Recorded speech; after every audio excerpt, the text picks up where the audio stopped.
Right, it's really great when you have to babysit the dogs all afternoon because your fence almost blew down in the wind. Oh gosh. Yeah, we actually drove on our way to go get food. Somebody's fence actually did blow down. It's also heckin' windy here in Florida. Yeah. Hi, Ours is stream. like that. Oh. Hello. We are here. We're sort of alive. Some of us are trying not to be. So. The timing. You Hello, try running a everybody. half-mile full sprint with no training. And welcome to Fools and Flagons. Tabletop campaign made up entirely by me where the players try to kill themselves And the and I points let don't matter. them do it. And the points don't matter. So I'll get through the announcements here pretty quickly so that we can get into this because there are some things that may or may not happen and I'm excited to see what becomes of it all. So while Zeke eats his cornbread, I deserve this. we stream D&D every single Friday. We have the Tales of Archer on bi-weekly, and then on the alternating weeks, we have the Storm King's Chaos, which is a homebrewified version of Storm King's Thunder, DM'd by Zeke, down yonder. Hi. So we're 2 sessions into that. Speaking of 2 sessions in, this is our 2-year campaign anniversary for Tales of Archeron. So yeah, this is session 52, and yeah, holy fuck, we've been doing this for 2 years. It feels like we've gotten nowhere. Nowhere. But you guys, Yay! you've kind of done a lot. I mean, we've done a lot. Shocking episodes. I'm Shut kidding. the fuck up. I'm gonna grind you down and turn you into a brick and go lay a wall. Use it to prop up your fence. So if you are interested in any of those, our past adventures, our current past adventures, and all that, we will have the VODs up on our YouTube channel the week after we go live, and the same with the podcast version. We're on most major platforms. I check constantly to make sure that something new hasn't come up, so if for whatever reason you're listening to us on Twitch or YouTube, and we're not on your podcast streaming service of choice, leave a comment, let me know, and I will get... You shut up. Sorry, you shut up. You don't do shit for this. But on top of streaming the D&D campaign, we do have Pez Plays generally on Tuesdays, and we have Metallurgy Magic on the weekends, generally Saturdays. I believe that he wants to actually do it this Saturday with Sea of Thieves, so if you're interested on that, join us on twitch.tv/fools&flagons, and we'll be doing some stupid stuff. If you do like what we do and you would like to support us, please consider our coffee page. It's coffee.com/fools&flagons. The donations are never required but always appreciated, and all proceeds from donations and memberships go straight back into making Fools and Flagons an even better experience. Did you see how I waited for Kayla to be taking a drink so she couldn't interrupt me? We do want to thank you for your follows, subscriptions, and bits on Twitch. We do apologize that we cannot recognize those as we are trying to keep the story flowing, but your support of us is always greatly, greatly, greatly appreciated.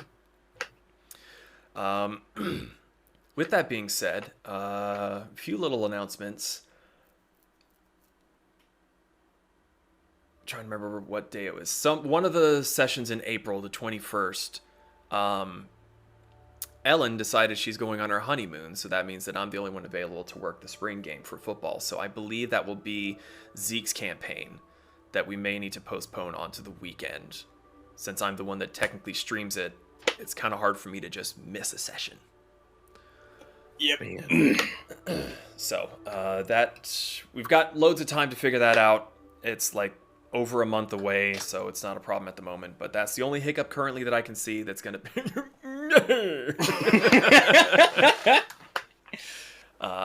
But apart from that, I don't really have much else. Does anyone else have anything they want to share? I love D&D I am and rolling dice. currently in process, since you are no longer doing Whiskey Wednesdays for the moment, currently in process of developing something to take its place for the time being. More on that soon to come. Join the Placeholder Discord. Wednesdays. That's probably where you'll learn about it the first, soonest, than any other words hard. I'm pulling an M. This is great. Join the Discord. We're always in there hanging out, chatting, playing other games. Everyone and anyone's welcome. It's down in the description. There's buttons below on the Twitch page. You should be able to find it. You're big boys and girls. You can figure it out. I put my own pants on. I'm every a day. big kid now. So, without further ado, if there's nothing else, grab your drinks and raise your glasses. It's time for Fools and Flagons. Huzzah, bitches! I like how no coughing this time, huh? Uh-huh. That was at a different register. That's That, what it's low in the throat where I had to growl. So, last we left off, especially for Pez's case, since he was ill the last time, a dinner with the royal family and a couple of nobles from the surrounding area. A pleasant evening with food and drinks to be had. Introductions were made, and the Tempests shared their tales of travel to the kingdom, along with some of the more troubling issues they encountered along the way. The dinner was interrupted as one of the servants collapsed, convulsing and foaming at the mouth. Ugh. Some quick healing from Vanera cured the girl, and an investigation quickly began to discover who was the cause and why. Who done it? With the use, I will tell you in a moment, sir. With the No! With the use of a Zone of Truth spell and some clever questioning, it came to light that the head chef Daegal was the culprit, though not of his own will. He was apparently threatened with the safety of his family to commit the deed by an unknown figure. As Daegal seemed prepared to die rather than risk his family's safety, he was imprisoned within the castle. The Tempests were then asked to protect the royal family by King Damian himself, specifically helping to oversee the arrival of foreign dignitaries from Romana in a few days' time, along with the eventual wedding. So, we ended the last session with all of you returning to the wagon for a night's rest. Pez is probably double his normal weight from how much I had him eating that particular Negative evening. 10 feet movement. Round. Yeah, he is. They're having to like Oompa Loompa roll the blueberry down the steps and through the courtyard. It's like that video of all the animals in Africa, but they're all balloon shaped. No, it's the fucking. It's the Shrek frog. It's on the balloon string. Or the snake. I like the man. I know the video you're talking about with all the like the cheetah and the antelopes and just Where the crocodile pops out of the water, just. So all of you make it back into the wagon home. Vanera, a thought occurs to you. Begone thought. Where did you leave Apollo?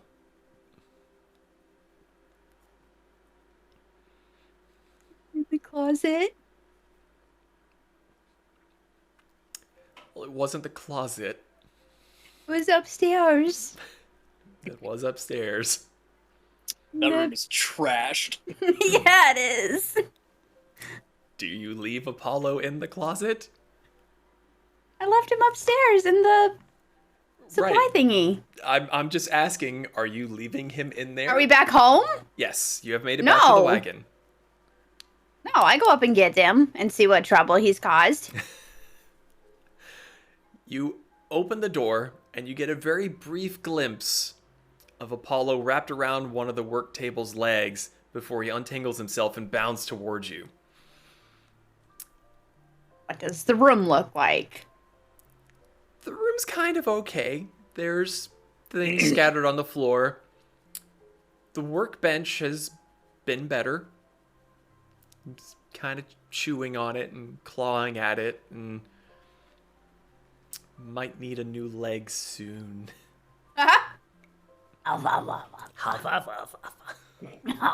Ruins a chair leg. Laughs. Pez walks into and sees his bench just destroyed. Can I cast mending? You can certainly try. I mean, it's a cantrip. It's at will. Oh, okay. This is a griffin, right? Yeah. Yeah. So you Curious, I cast can't remember. you cast mending on the table leg, and some of it starts to come back, but it would seem that some of the pieces aren't on the floor. Did you eat it? It doesn't reply, 'Cause that's but rude. it seems just very happy to see you. Pick it up and like an angry child and manhandle it. Bring it downstairs and There's a little get me. burp, just a little.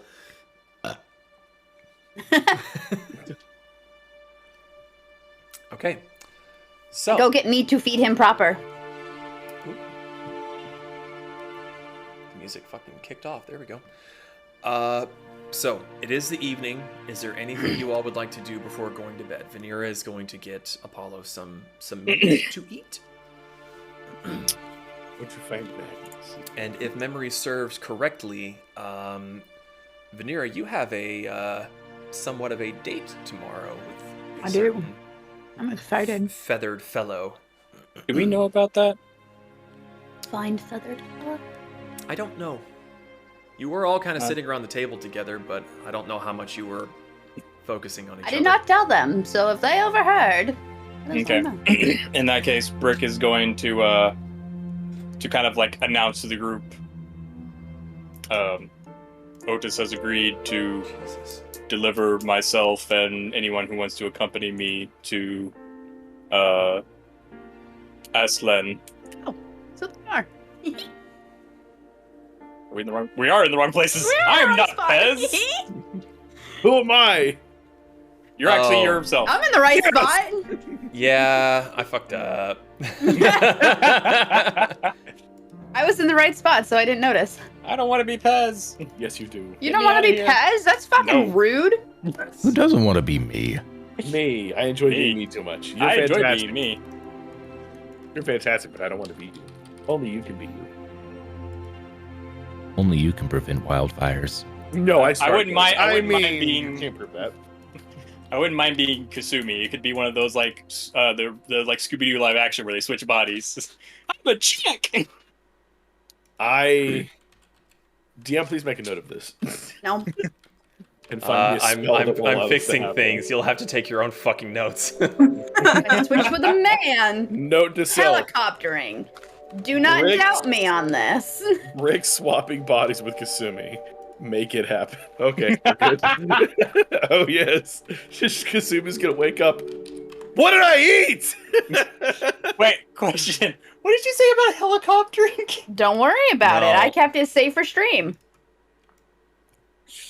If I switch with a man, I'm helicoptering. Don't even. Moving Mitch knows. Right along. Uh, Okay, I fixed it. Oh, he's looking at he's on Google. Oh my god. talking about me, I'm texting something to my girlfriend. So, Oh. anyway, Should have blasted. you all go to sleep and you find out that everything's gone. Moving on. I want to find Magnus and take So, anyone who wants to accompany me to meet the other creator. Well, if it gets me out of this town for a while, then yes, I've been to it. I mean, how many people can you bring with you? He is not. I don't know. Actually, DM, can I roll an Arcana check and then look up teleport if I roll high enough or something? I don't know. No, you don't know. Okay, I don't know. No. Oh. It's a little outside your wheelhouse of spells. Can I get a Oh yeah. backflash moment A backflash? with Otis? I can't remember. Did he tell me that we were meeting that night or just come to there during the day? I believe it was in the morning, is what I said. Damn, gonna get started on activities early. I'll waste time. No point in wasting time. Okay. There's a cat doing So- something. And she's in her tower, Brooklyn, and it's just like the little circle platform things, and it's like a half triangle. Like there's two sides, and then it kind of cuts. And she's just like kicking her feet, and then like scrunched up, but kicking her feet, and then licking her paw. It's fucking weird. Big stretch. So, Brick is gonna go teleport. Vanera has a meeting. I will be going for this break. Okay. Y'all are just crashing my date. We can wait. Wait, what date? Don't worry about it. We can wait until after if you want to come with. Do your stuff first. I mean, you do not have to come with us. You can always stay here and have your I had an appointment in the morning, so you guys are coming with me. So With who? with me, Who? No, I'm confused about who your appointment is with. Otis. Oh, well, you didn't tell us. You didn't ask. Why are you getting mad at us didn't for know not knowing to this? ask. I'm not getting mad. I disagree, but okay. I go and feed Apollo before I leave. He sounds. Just leans over to Brick. She sounds angry. Yes. Yeah, even I And can you tell that. babysit. Where am I? Bird sit. Griffin sit. Yep, I sure can. Don't let him bully you. I don't even remember what happened. Food coma. Yeah, he was in a food coma. Food coma. I'm about to be. I ate too much. Oh no. I'll try to keep things interesting. That's always Yeah, I'll watch a bird. Watch my bird. Teach him some manners. Guys, you're Teach just him staying here. dance. Me? Yeah, I don't mind staying here. And you've watched Magnus as well? So I don't really think he needs much supervising. Sure. Oh, you know what? I'm gonna have my own little puppy day. Gonna take care of all the animals. But he is not a puppy. He is a shrimp lobster thing. I will shoot you. I mean, wouldn't be the first I've been shot. Be feisty tonight. Snacks. Is that a quesadilla? Are you high? No, I want some. it's rice and chicken. Where's mine? You already ate but yours. you literally were complaining about being a food coma. Why do you need more? First off, that's how I had to make my own dinner. No one brings me food. She gets mad if I make my own dinner. Plus, I also need to tend to Cassie. She had a long trip, so I'm gonna make sure she's okay. Listen, it's very nice of you. Not neglect. Cassie's actually kind of been hanging out in Fern's front garden and been getting a lot of attention from customers. Eating his flowers. My tulips! Marigolds! Miss Might even Ernie's just let been Scorpion kind out. of quietly sitting there with her hands folded in her lap, just kind of like looking back and forth as everyone discusses, and then she's like, am I staying here? Or am I going? Where do I need to go? Where do you want to go? I don't know. Do you want me to flip a coin? I currently have a D2. Where am I needed more? Do you need help, Pez? Or do I need... I don't know. I don't know. I mean, I I'm appreciate you fine. coming with us. Yeah, why don't you go join the delinquents? I mean, the boys. I mean, them two. I will electrocute you. Okay. fine. I will punch you again. That's fine. All right. Adventure! If y'all need me, just don't die. Oh, before I forget, he walks outside, kind of looks around, for like. Actually, he's gonna kind of look at Fern's place, kind of look around, take out his axe, and like cut off a sliver of the fence post. Okay. Rick thinks that having a piece of where you're teleporting to helps you get to that spot, so he's getting something for the way back. So you stole one of Fern's things instead of something from the wagon. Got it. Well, just the general area, because he's not gonna teleport into the wagon with a fucking ring of stone. He might. You don't know. I do. Guess we'll find out. Why does the wagon have a giant hole in it? So, you have vandalized Fern's fence. It's like a Apollo has been fed. I'm so proud. Is there anything else? I'm going Not to for grab, today. I'm No. gonna grab Magnus and then go to bed. Okay. You all go to your go prospective read. rooms. You read, you meditate, you pray, whatever you need to do. You all have a long rest. Once more, enjoying the comfort and security that is the royal district of Harpermere. Yeah. So, before you all really even realize it, the day comes on, light streaming in through the windows. You all awaken at your own individual biological clocks. What's the plan? Who's doing what? I will don my armor. I guess we're gonna follow Vanera to her appointment, sit outside, and then when we're ready, we go teleport. Did he say that he would do this for you? Yes. Oh, okay. Well, I guess. Bye, y'all. Y'all Oh. come back now. You hear with bacon, preferably. No promises, but we will come back. I'll be safe. Have fun with the animals. Oh, I will. Make sure Magnus does not nom on your finger too softly. Oh, I don't I'm sure mind. hamburger will help. Mm-hmm. And snail.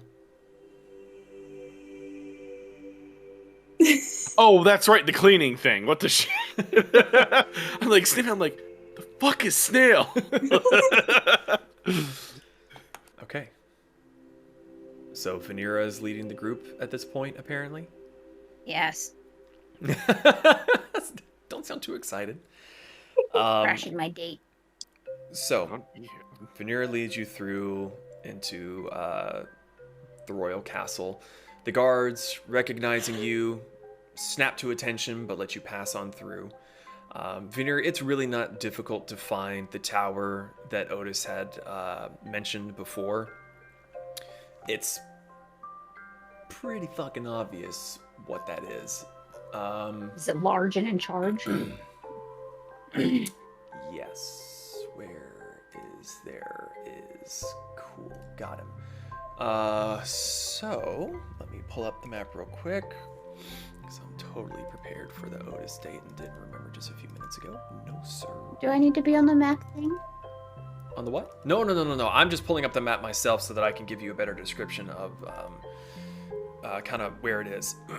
So, as you pass through the front gates, you once more have to go through the little central courtyard area of the castle and up the rounded staircase, and you've already been able to see it before. It's to the left. It's the tallest building within the castle walls and looks to be just a regular, normal, square type structure. I could have sworn I had gotten... Apparently did not.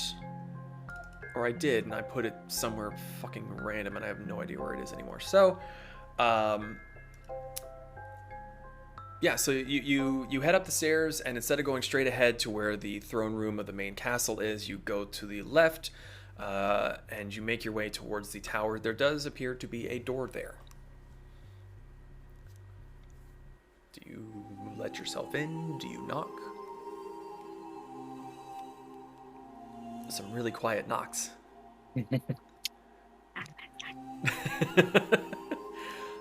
So Vanera walks up, knocks on the door. There's a brief moment of pause. Takes a minute or two. But eventually the door does open, and Otis is standing in the door frame. And he peers down at you, Vanera, and goes, "Ah, good morning. Morning. You brought your friends, too." Well, they said that you had a meeting with them also. I Less had of a no meeting. planned. Less of a meeting and more.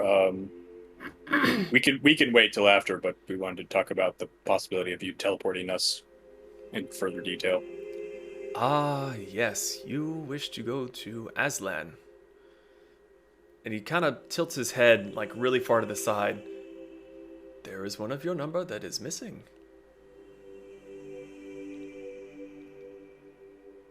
Well, he's back. He's taking care of all of our companions, pets. It is Did a Kasumi end up going, or was it just us three? I went along. Oh, Well, the region of Aslan can be quite dangerous. And I will tell you now, as I have my meeting with Vanera, my magic is not always precise to places I have not been. The more of your number would benefit you, but we may also land right where we wish to be. Would a Fair description... warning. Sorry. Would, No. would a description of the location help? Not exactly. The only Alright. thing that would help is if I had been there before, which I have not. So discuss amongst yourselves if you truly wish to leave one of yours behind, while I have words with Vanera. Please, my dear. And he motions you to come on inside. One last question. Along. If the person we're going to meet knows of a teleportation circle, would that help? I do not know the equation myself, so therefore it would not. Damn. So do we want to go get Pez and bring him? See if Fern can have somebody watch over the animals? Okay. I guess I will go. I mean, Hmm? I wasn't going with you guys. I thought it was just Brick who was going. I thought that was the plan too. I was not aware that the spell was so inaccurate. I would be more than happy to send just Brick, but again, it can be potentially treacherous. It is your choice. Debate. And he pushes Vanera inside and shuts the door behind. Alright, let's go get Paz and Dr. Fern. Okay. Let us do this. So, Vanera, you were ushered inside, and though the exterior of the tower is square, on the interior the walls seem to be rounded, and there's every single wall is just bookshelves all the way up to the next floor, and there's just a single spiral staircase in the middle going all the way up to the top, and even through the little gap you can see more books and more different devices that seem to be spinning and churning all on their own. And as he shuts the door behind you, he takes a few steps inside. He goes, "So, you did wish to speak to me. Of what? If you don't mind reminding me." You don't remember, do you?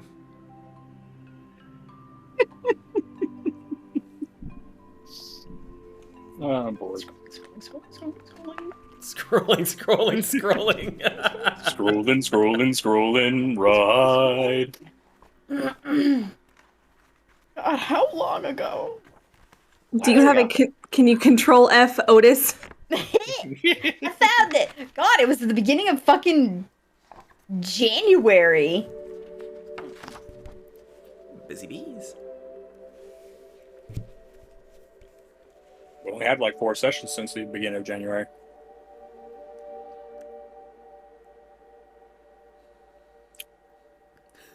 She's thinking hard. Oh, very hard.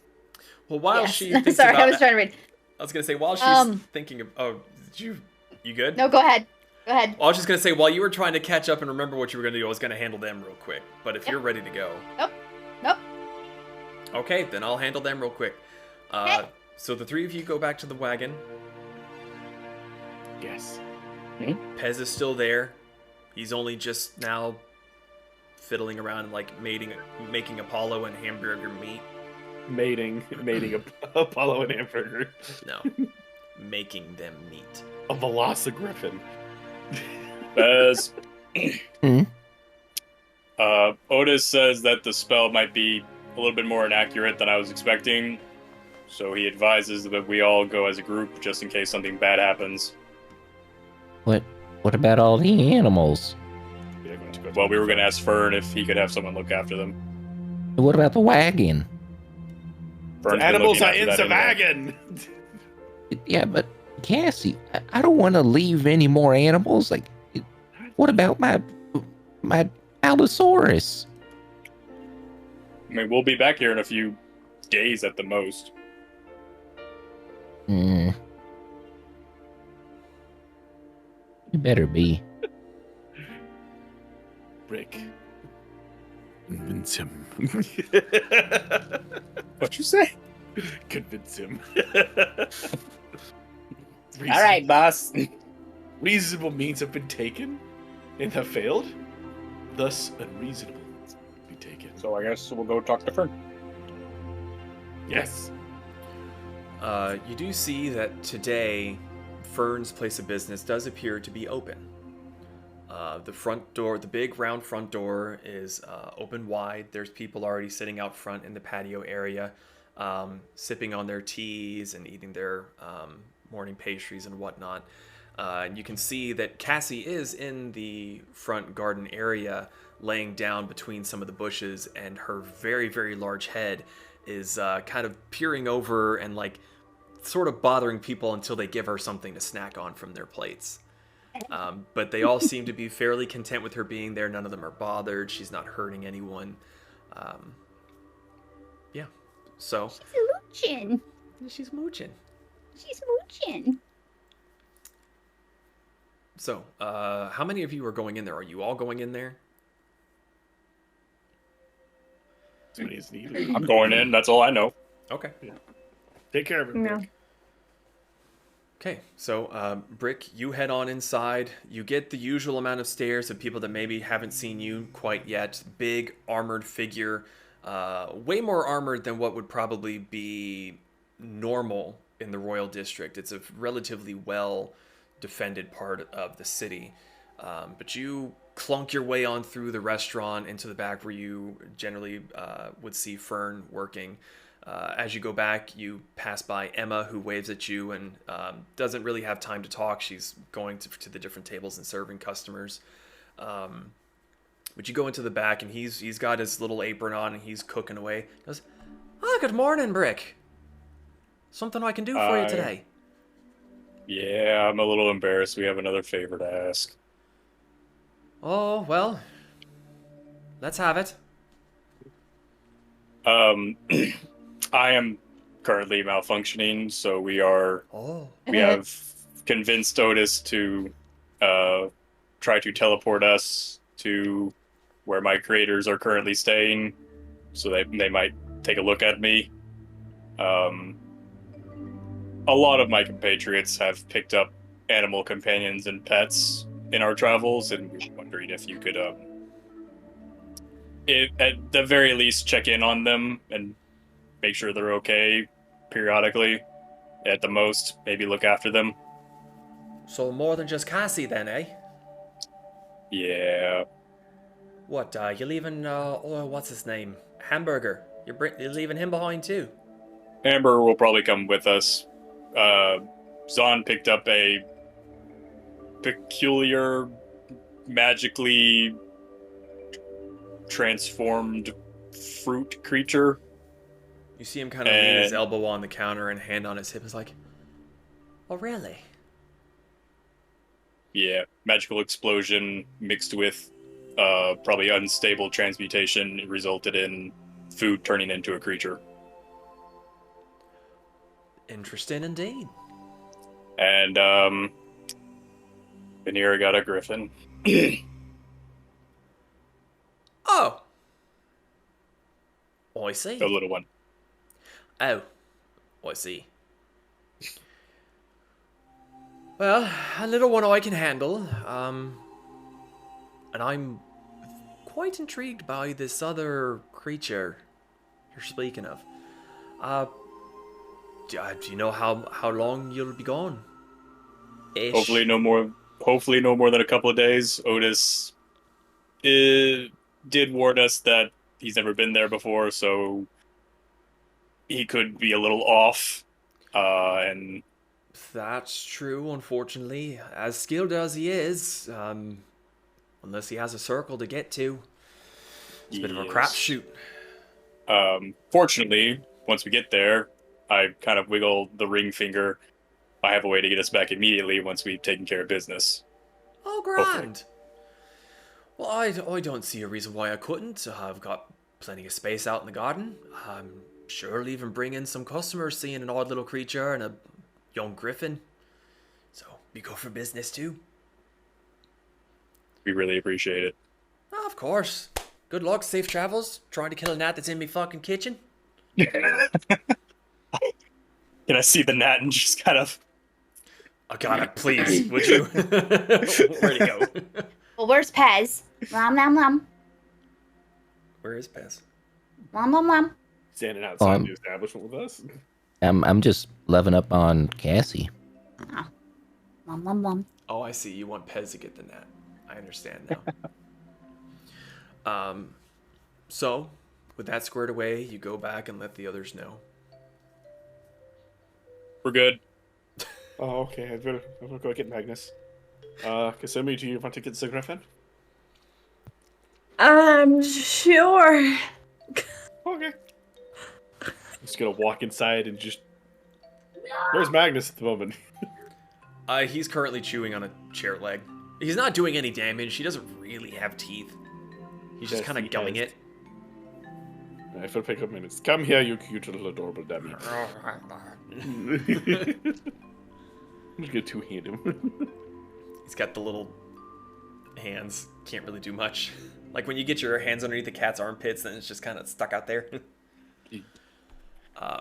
So you were able to collect Magnus and Apollo, bring him into Fern, who comes in and greets you, and he has a pair of collars that he kind of puts around their necks and says, "Oh, you could just leave them out in the front garden, and they won't get very far." Ooh, tether collar? More or less. Can't really get too far past the fence, see. Sort of tugs them back. Keep a close eye on Magnus for me. He's kind of, I'll be special. keeping a real close eye on that one. You cook Magic him, I never would seasons two ways. If I cook him, and I would be very upset. You hurt me so to think so little of me. Oh no, I think you could probably make something very good out of him, but I'm more afraid than that. Never mind. Safe travels. Don't mean to shove you off, but I do have quite a bit of clientele to deal with today. Have So, you just had? We owe you big time. have fun. Thanks. So, while that is happening, Vanera, you remembered what you wanted Otis for. Yes. Talk about the disruption. Disruption.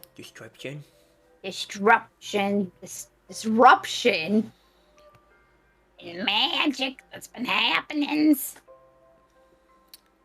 The disruption in magic. He kind of repeats you curiously. What sort of disruption have you been experiencing? Well, when we were on our way here, we ran into these little land shark thingies. And then, well, before that, we saw the feety prints of a giant. Giants are not too common in these lands, not below the mountains No. anyway. Not just an ordinary giant. The big one. You saw this giant, then. You know its species. A god. Ah. No need to be so cryptic. My mind was I forgot already... his name. His name. Of the deities that are he's, Coyote, Gambos, Tlalocolotl, and Kadal. It's the Gamblers one. Fourth wall pigeon. It was Gambos. Oh, it says he's an orc, though. He's the god of the orcs. You big. Oh, I'm sorry. I thought he was a giant. He made He's a himself- giant orc. he There we made go. himself It's big. Gambles. I have heard tell that he is able to change his size. He is a deity. They can. We more almost or drove our less- cart into his footprint. I am glad to hear you did not. Yeah. Well, unfortunately, So- I am not one to really follow the ways of the deities apart from Caegal himself. I do not know how much help I can be in this aspect. Well, in that aspect, we all trying to channel our own inner godliness and talk to our deities who we are most familiar with. And they weren't able to communicate with us.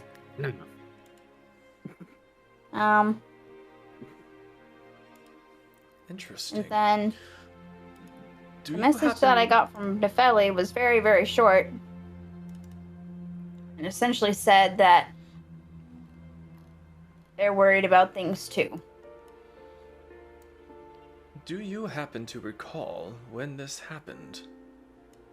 When you failed to be able to reach your deities? Yeah. Do you?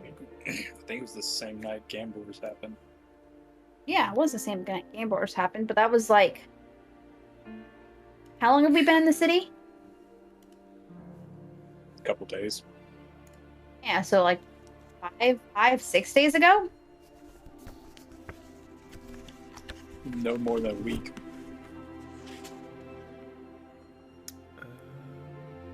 Return to Apacia and be hunting down the kids. Because we spent at least maybe 2 more days on the road after that. And then we've spent a few more days in the city than we have actually had sessions. So I'd say about a week. 3 sessions, 4,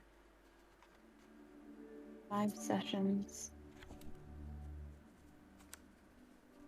Yeah, it's been about a week. That is very interesting. It coincides with another phenomenon that we have been dealing with here. Uh-huh. Are you familiar with the Kadali ruins just east of here? You might have been able to see it had you been to the eastern side of the city. She holds up Kadal's journal. No, Kadali. Kadal. Oh, so it's different. It's different. Oh. And now. The Kadali ruins are a local phenomenon. It has been that way since history can remember. A floating set of ruins. No one's fucking talking to you, Siri. Shut up. A floating set of ruins that had been inert for millennia. Until perhaps a week ago. When things began happening that we cannot explain. A source of water has been burbling forth and causing it to fall into the bay underneath it. Fern and myself have been busy investigating and studying, along with my mentor and master. Who's that? That, and you can hear there's a bit of an exasperation and his shoulders kind of slump a little bit. That would be Grand Master Puck.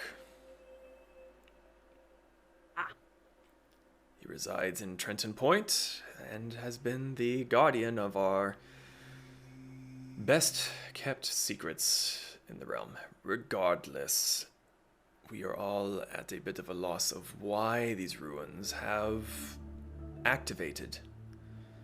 Before they were but a mystery, now we worry that something is occurring. And if what you say is true, that means that there is something that is disturbing the gods themselves. It does not bode well for any of us. Real fast. Is Puck who I think he is? Who do you think he is? It's not the wizard in that that really angry wizard. Oscar? Never mind, thank God. I was about to be like, That would be Wales. the greatest fucking twist, and I'm so mad I didn't think of that. I'm so glad you didn't, because God, I would have ripped my hair out. He likes me, so don't worry about it. I don't like him. Unfortunately, I have no further answers. We are still exploring and investigating ourselves. Mm-hmm. I'm taking notes, I'm sorry.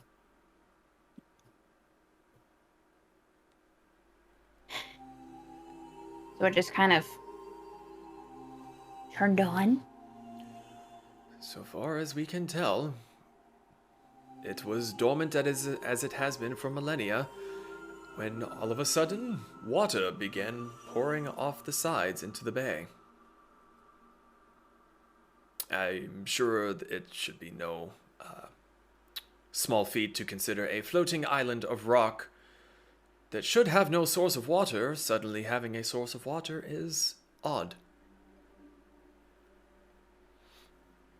I know you'll be dealing with the rest of my crew at some point today. Is there any way that I could go check it out? Is it able to be accessed by normal people? You're not The short normal. answer is no. However, you are not normal people. Introductions would need to be given, or else you may come to a very swift end at the hands of Grand Master Puck. Okay. So, if that is something you wish to do, we may. It will complicate things a bit more on my end. I will have to send your friends and then come back, so long as you are willing to be patient, it can be done. That's fine. Very well. If you have no further questions, perhaps I should go find your compatriots, yes? Have you guys run into issues with the magic failing here? I have seen no issues with my own magic, no. Nor have I heard of any. What magic? You said it was with you trying to communicate with your deities, yes? Mm-hmm.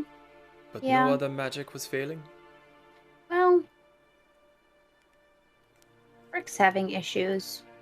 And then Kasumi was having issues. And then... Son, were you having issues? No, I heard from my god just fine. Oh yeah, that's right. At least those three were having issues. Or those two were having issues. Us three. And then the answer that I did get from Nefeli, because I tried to pray to her, but then I just had to send her a message. Yeah, she seemed concerned. I shall ask And then around. I haven't heard from Coyote. I shall ask around and see what may have occurred in the city, if there are more reports of this magic not working for some, but word has not reached my ears of such a thing.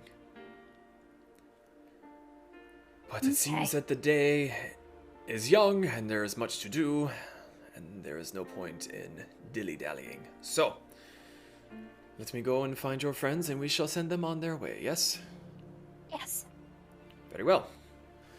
Otis plops his way to the door, throws it open. Light comes pouring in. You hadn't really realized just how dim it was. There's light coming in, but somehow it's been dimmed.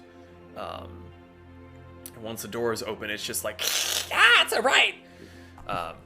But he steps back outside.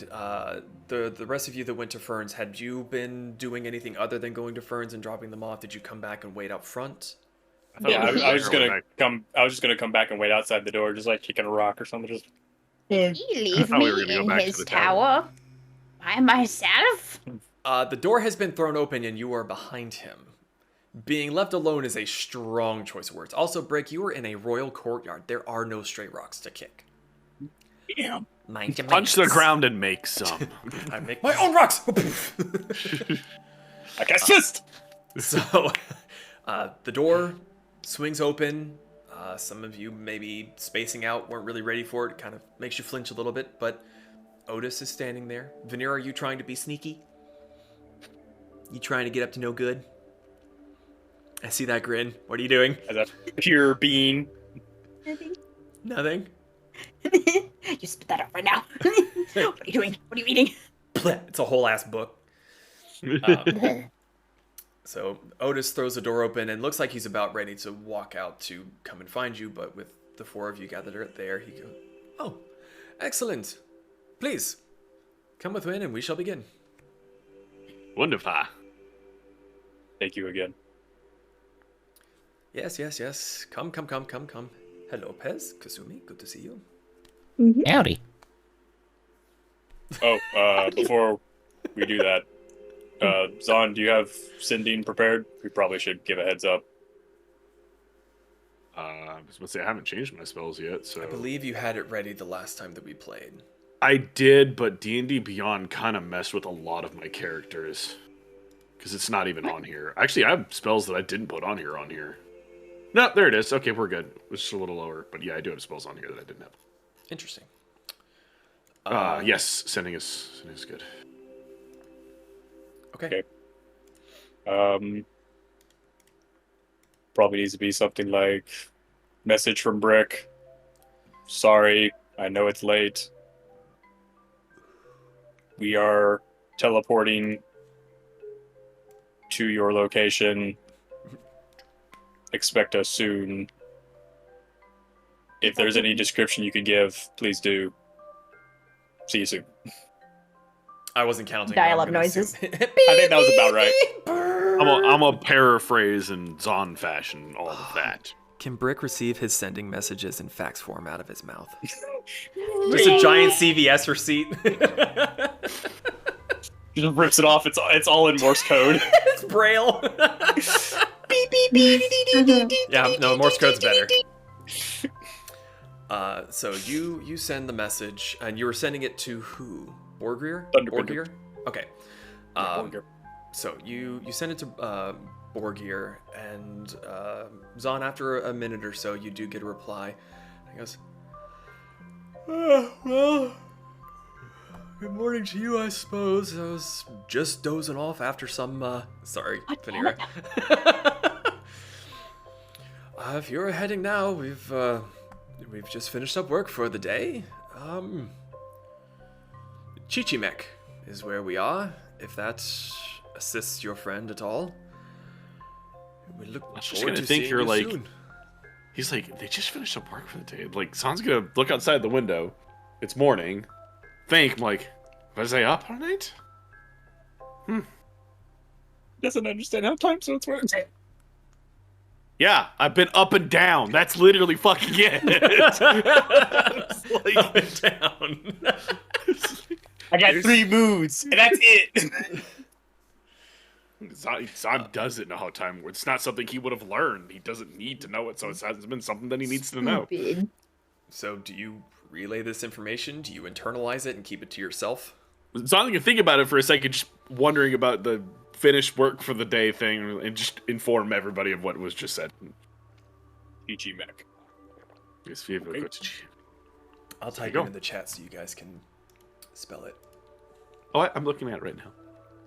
Well, It's for everyone else, not just you, selfish asshole. I mean, if you're looking at the map, you can see it, but for... Yeah. I'm for just being ease. silly. I can just kind of look at Otis. I hope that helps. Give me just a moment. And he moves to the center of the room, and it looks like he's heading for the stairs, but instead he ends up flying up to the next floor, and you see him go over the banner and land, and he disappears for a little while. After a moment or two, you see him... No, go ahead.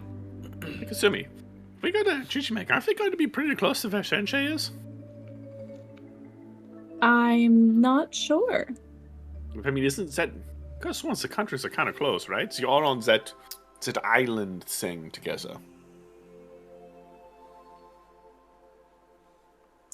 I don't remember. You can make a history check if you like, and the DM will answer your question. Okay. Okay. I don't remember.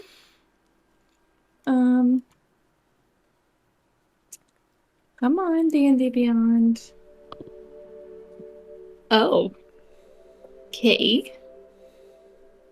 Natural 20. Natural Yo. 20. She memorized the fucking map. Well, it is in her relative neck of the woods, and you do recall that the Aslan Empire, though it is small, is very, very, very specialized in what it does.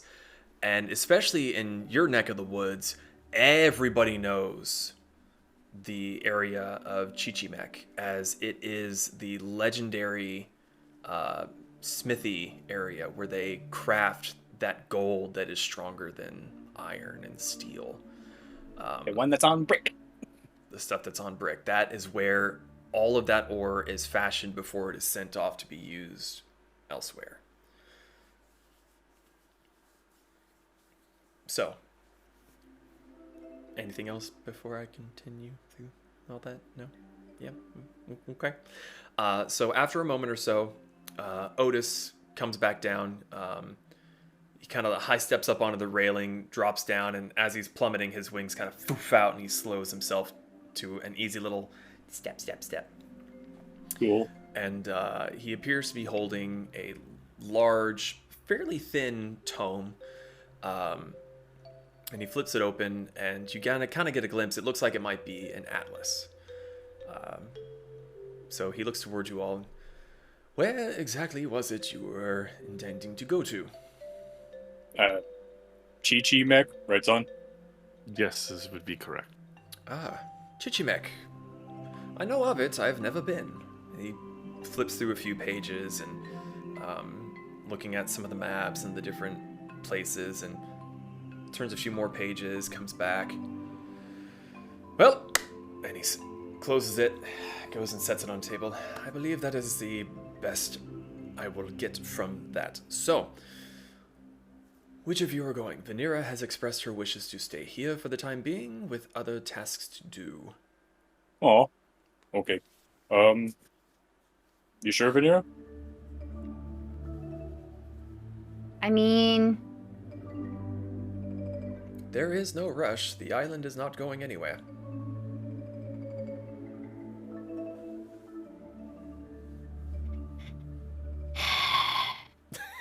guess I'll go. Very well. That does make things a little bit easier on me, if I am being honest. So, everyone, please give me some room. And he pulls out from one of his little side pouches a bit of magical chalk, and he begins to draw on the floor this insanely intricate spellcraft onto the stones. And once he finishes drawing that from another pouch, he pulls out a gem, and he looks to all of you. Everyone is ready, yes? Jawohl. Yeah. There is very little time once this begins, so when you see the light, hop on through. And he steps into the middle, sets a crystal in, finishes one more line, flares to life. Jumping. All right.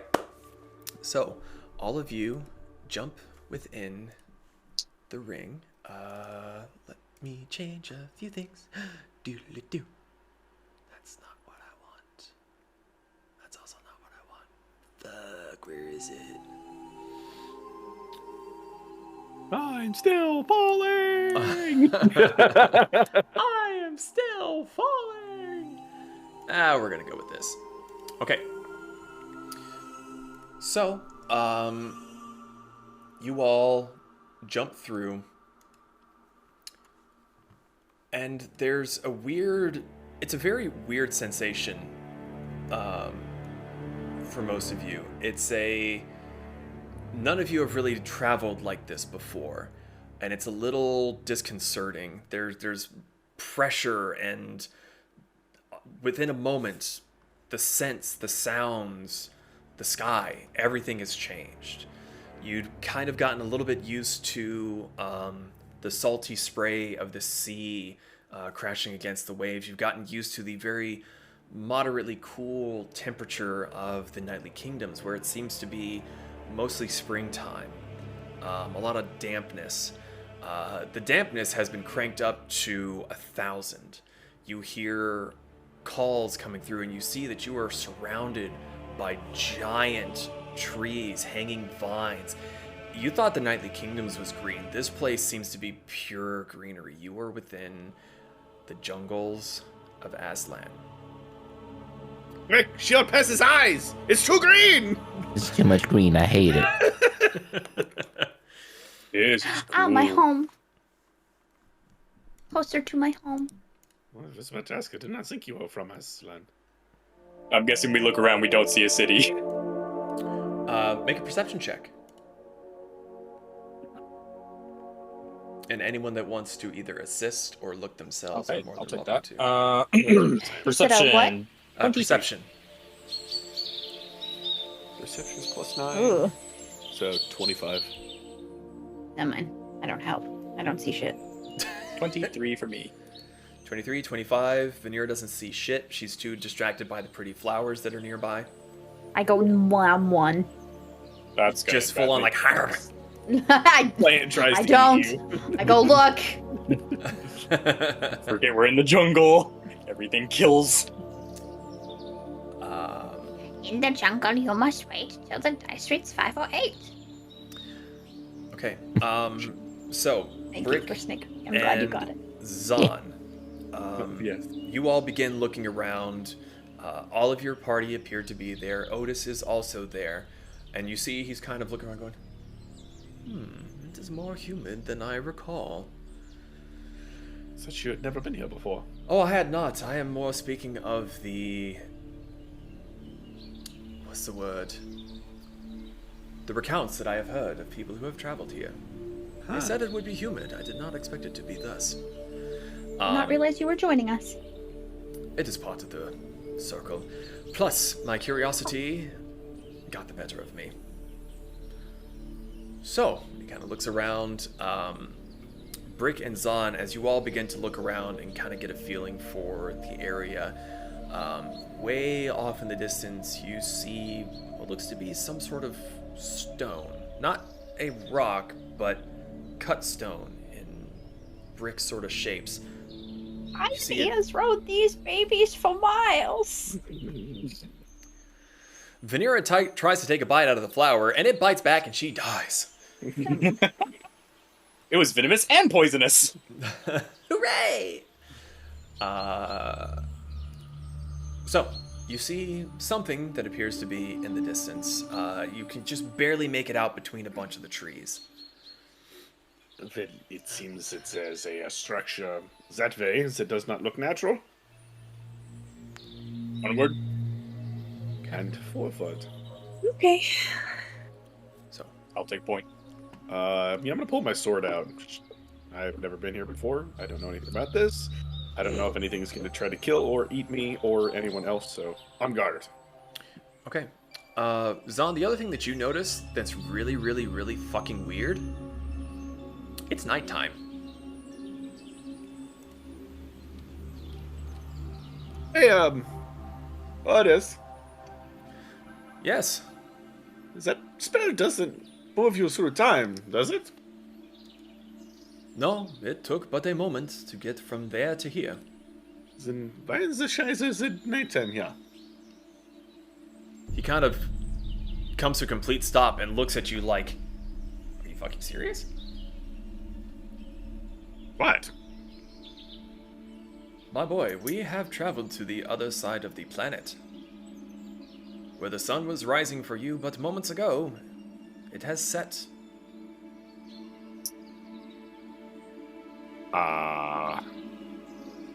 Well, I do not quite understand that. But we do live in a world of magic, and there's much that I do not understand. So, I will take your word for it. You It's not see magic, him. you dingus. Oh yeah, then no. You know what? No, you are being It's the selective. geographical curvature of the planet. You are using a lot of large words that I do not Are know. you a flat earther? Zon's a flat earther, confirmed. He is I'm gonna technically a Viking. That's what they I'm believed a- in. I'm gonna Oh. stomp the planet down and shove you up into space.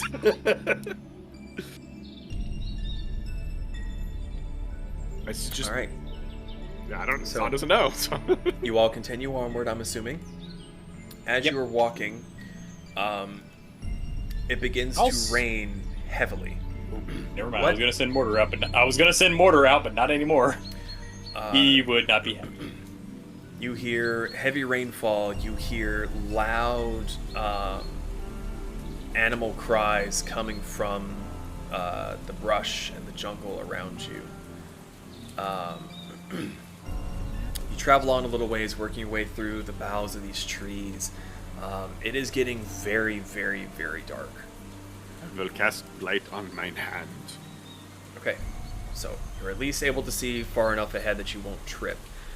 As you cast light, Otis kind of shrinks his head away and he walks a bit further ahead of you to get the light behind him. You all progress further, and if you would like to make a perception check, you may. I will. So just I him? rolled better Anyone. than before. Anyone that wishes to look around. Yeah, 16. 16, 28. 28.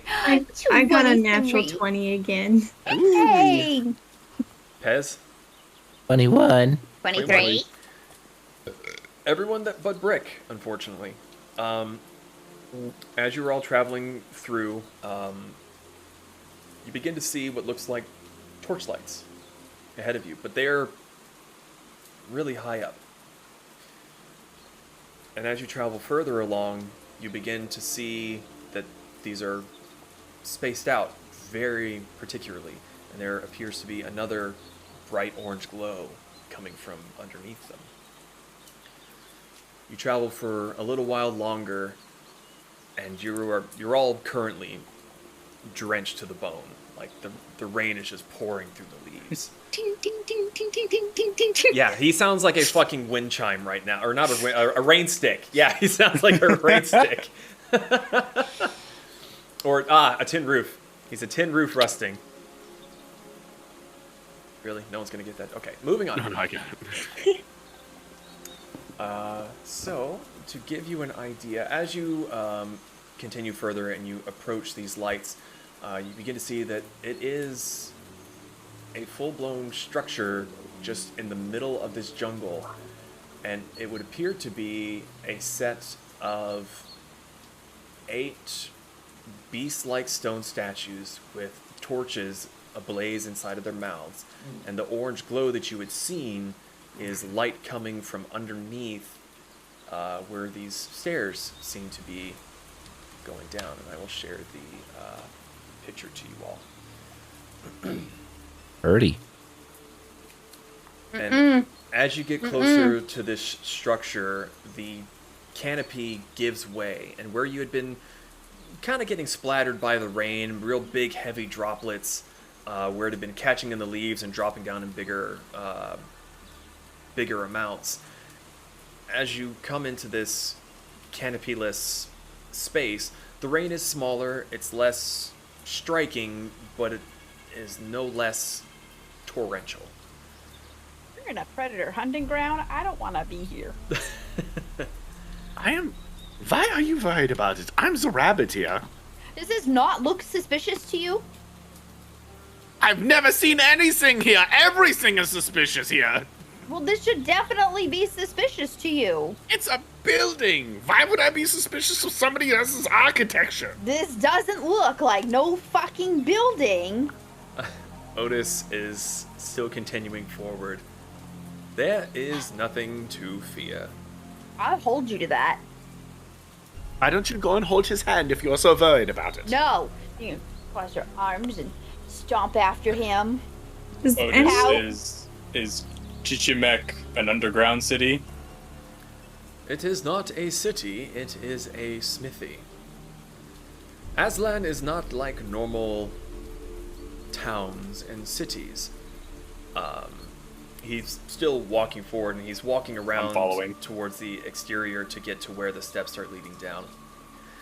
The Aslan Empire essentially consists of one major city, and that is Colatl, from my understanding. It is where all the trade and merchants meet to sell their wares, and where all the schooling occurs. The other areas outside, such as Chichimek, are for the more specialized individuals to practice and hone their crafts.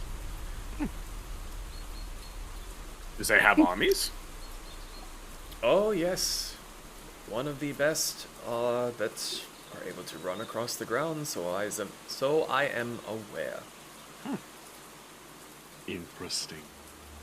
Now, I do not mind giving a history lesson, but I am soaked to the bone. I wish to get inside as soon as and he stops.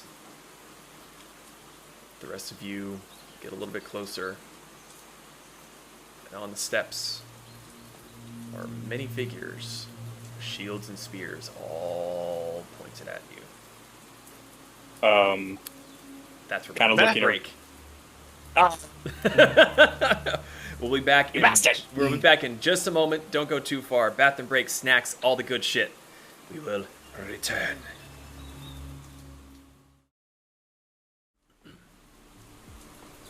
And we are back in the rainy jungles of Aslan, where supposedly the party, along with Otis, have teleported in front of the smithy known as Chichimek.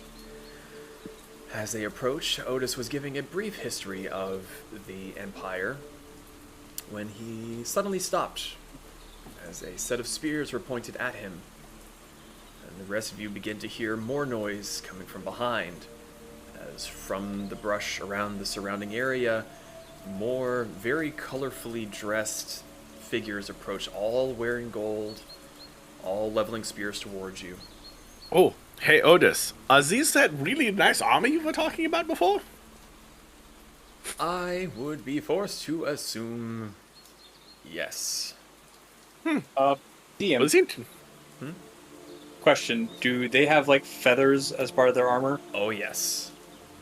Okay, I would just say for flavor, along his like kind of crown, you see what's happened a few times before. Whenever he's been really focused on birds, little flames start to appear around the crown that kind of are sorting to take on a feather-like quality.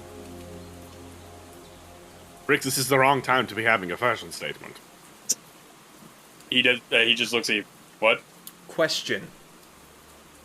Pez. Are you still Answer. wearing your pimp jacket? I mean, I would assume so. Nobody told me to take it off. Just checking. You're gonna look at Pez and be like, oh my god, it's returned. Oh hell! Brick is gonna look at Otis. I think I should take this one. What are you going to take, the spears? Why do you get to take this one? Because this is technically one of two of my homelands. Do you know anything about this homeland or the people in it? I know how to speak their language. As you and all are having this conversation, they're getting closer, and they are speaking in a language that really only Brick understands. And they're very is it? accusatory, saying like, who are you?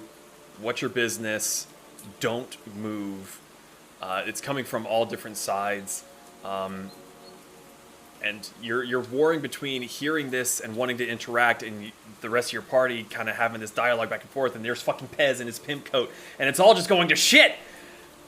When you hear a very familiar voice coming from down the steps behind the ones that are advancing upwards, and you're, "Oi, hold your spears! They're here to see me, you fucking... Where's Oatley?" And you see, thumping up the steps, elbowing his way through the guards in front of him, is Borgir. hello, Borgir. Ah. Well, good they haven't stabbed you yet!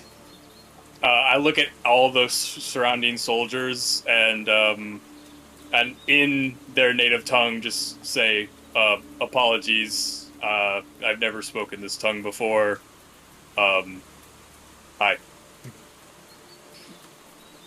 They all stay quiet. They're all locked eyes onto you for a moment.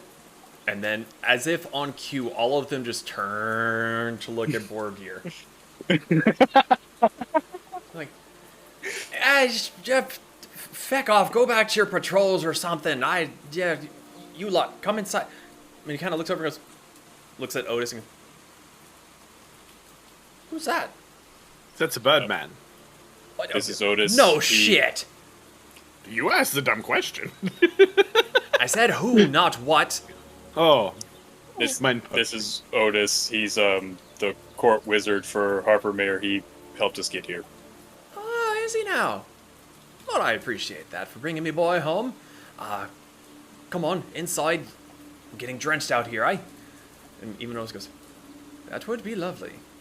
And he starts stepping on after Borgir, who's like, Otis takes like one step for every two of Borgir's.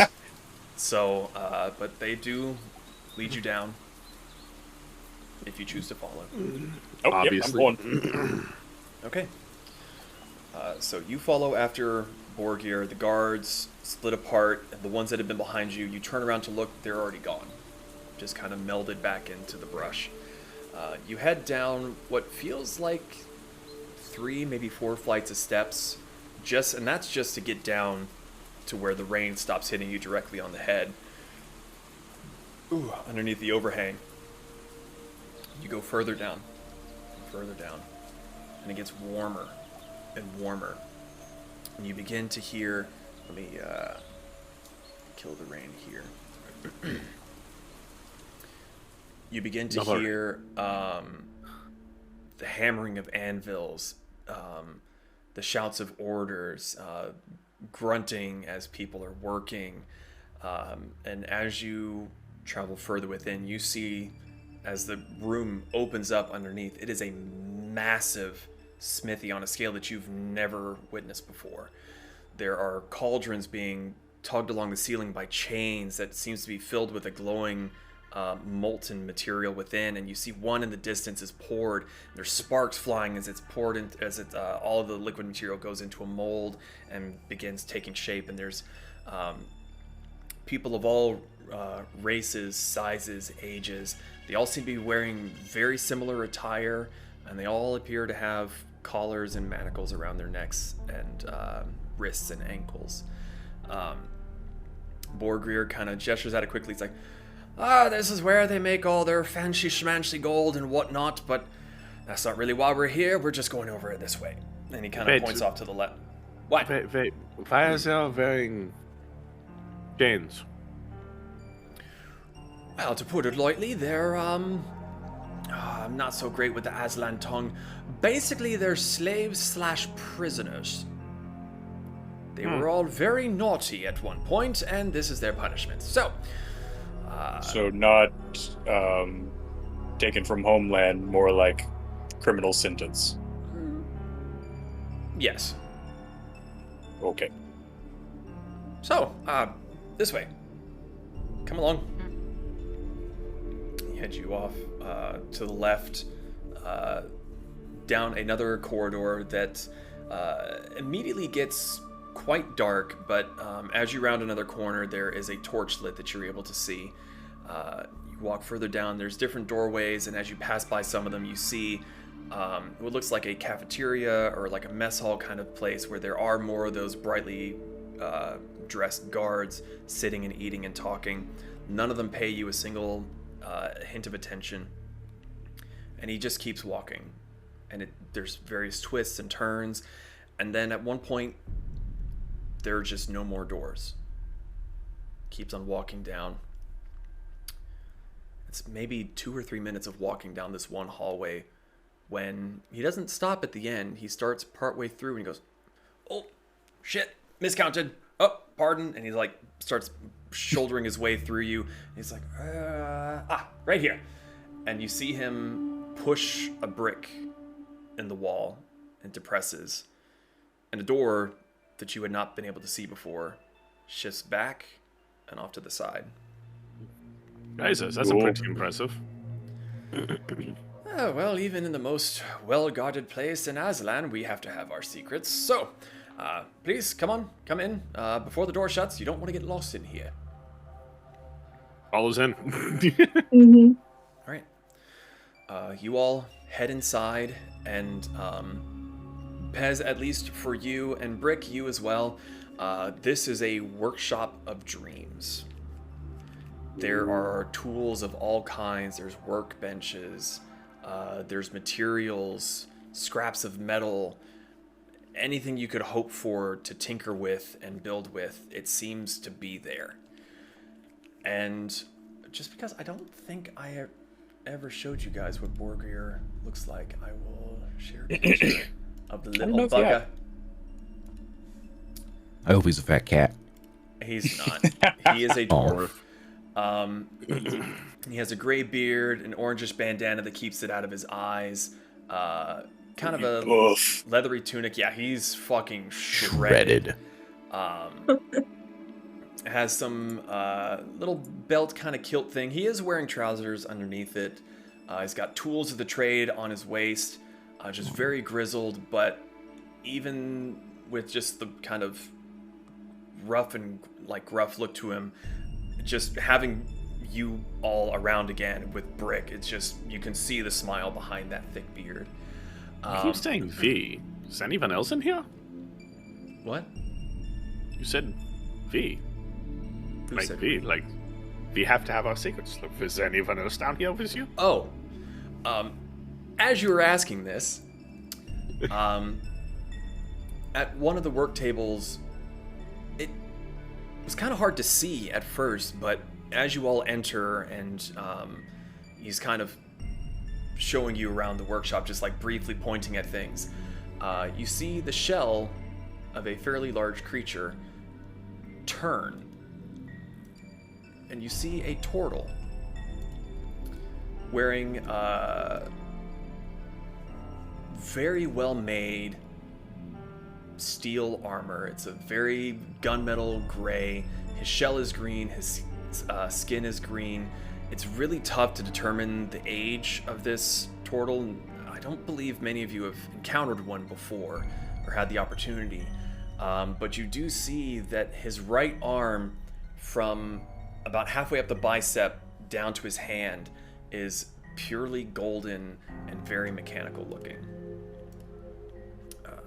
And I'll share the picture there. Brick will kind of just step forward. Mendicato, I presume. He turns around and looks at you, looks at Borger, and goes, "That is my title, not my name. I am Chimali. Forgive me, Chimali. Chimichanga. I do not expect you to remember our ways much. A Montecato essentially means artisan." Understood. And he's kind of waddles up towards you, and he holds out his golden right hand. "It is good to see you. I wish to say golem, but I do not remember what they call you." And he looks to the rest of you. I shake his hand. My name is now Brick, but I understand. Interesting name. I refer to myself now as the Golem. I That's named him Brick. What was the golem's portal's name? Here, I'll post it because it's Chimali. It's Chimichanga. a bit of a mouthful. Chimichanga. I had one of those for dinner. Chalupa. Didn't even get an invite.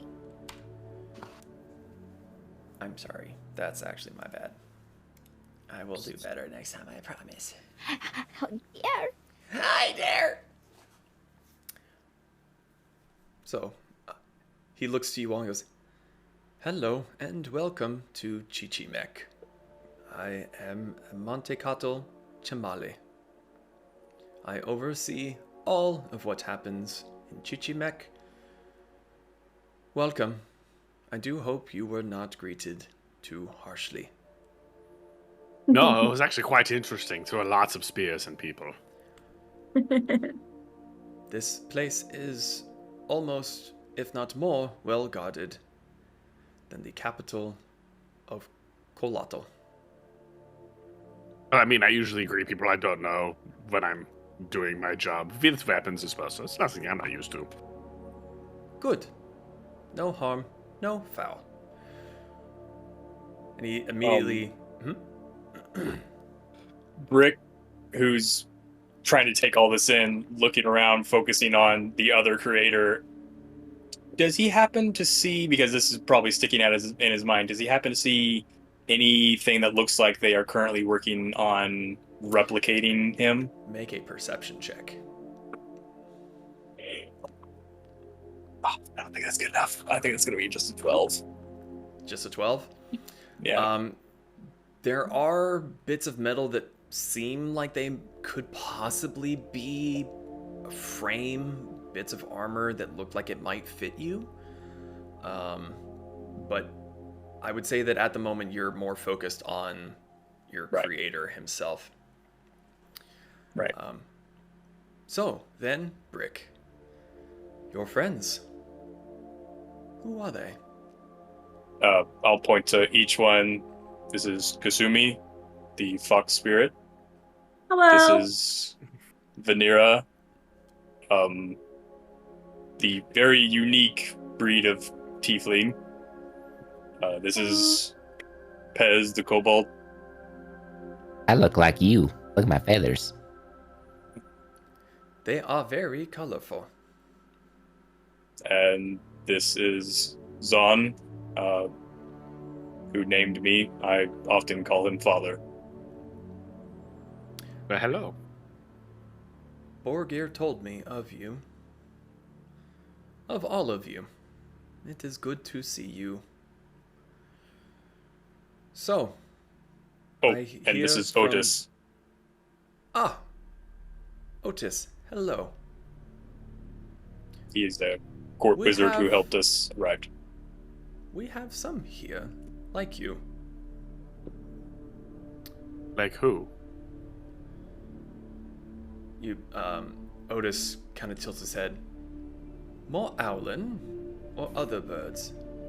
You see Chamali kind of, sort of like roll his shoulders as he seems to be thinking. We call them Arakokra. Our empress is Arakokra.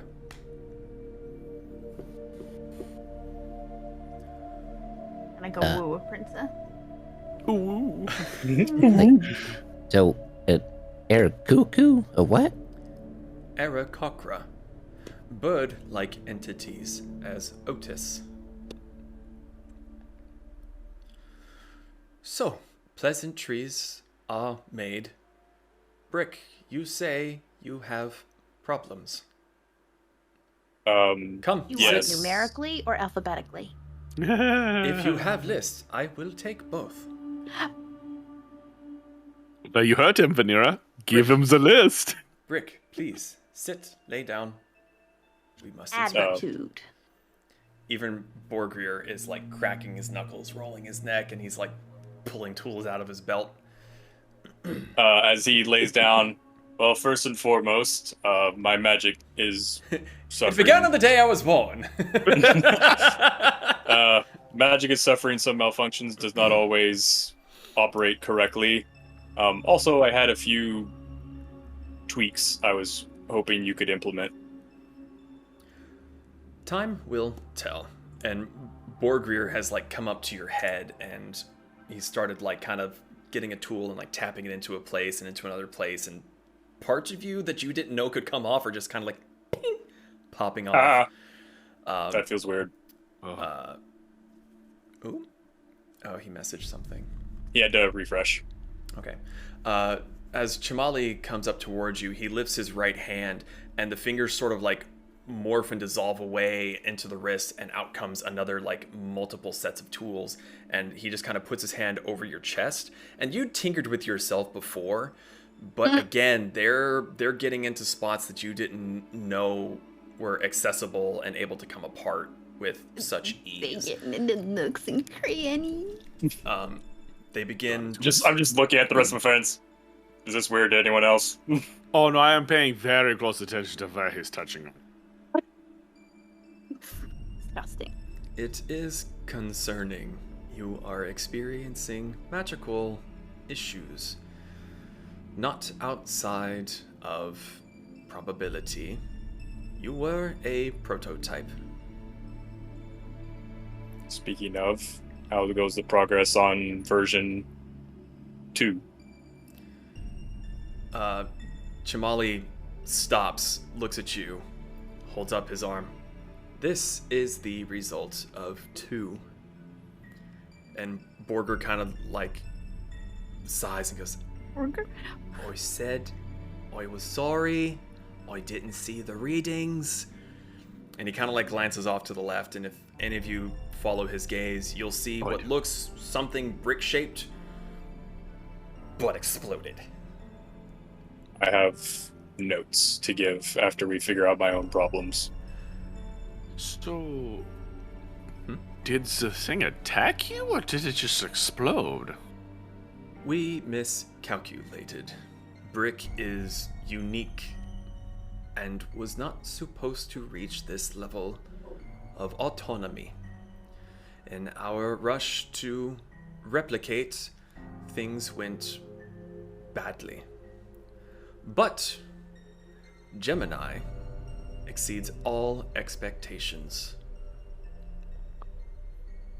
Gemini?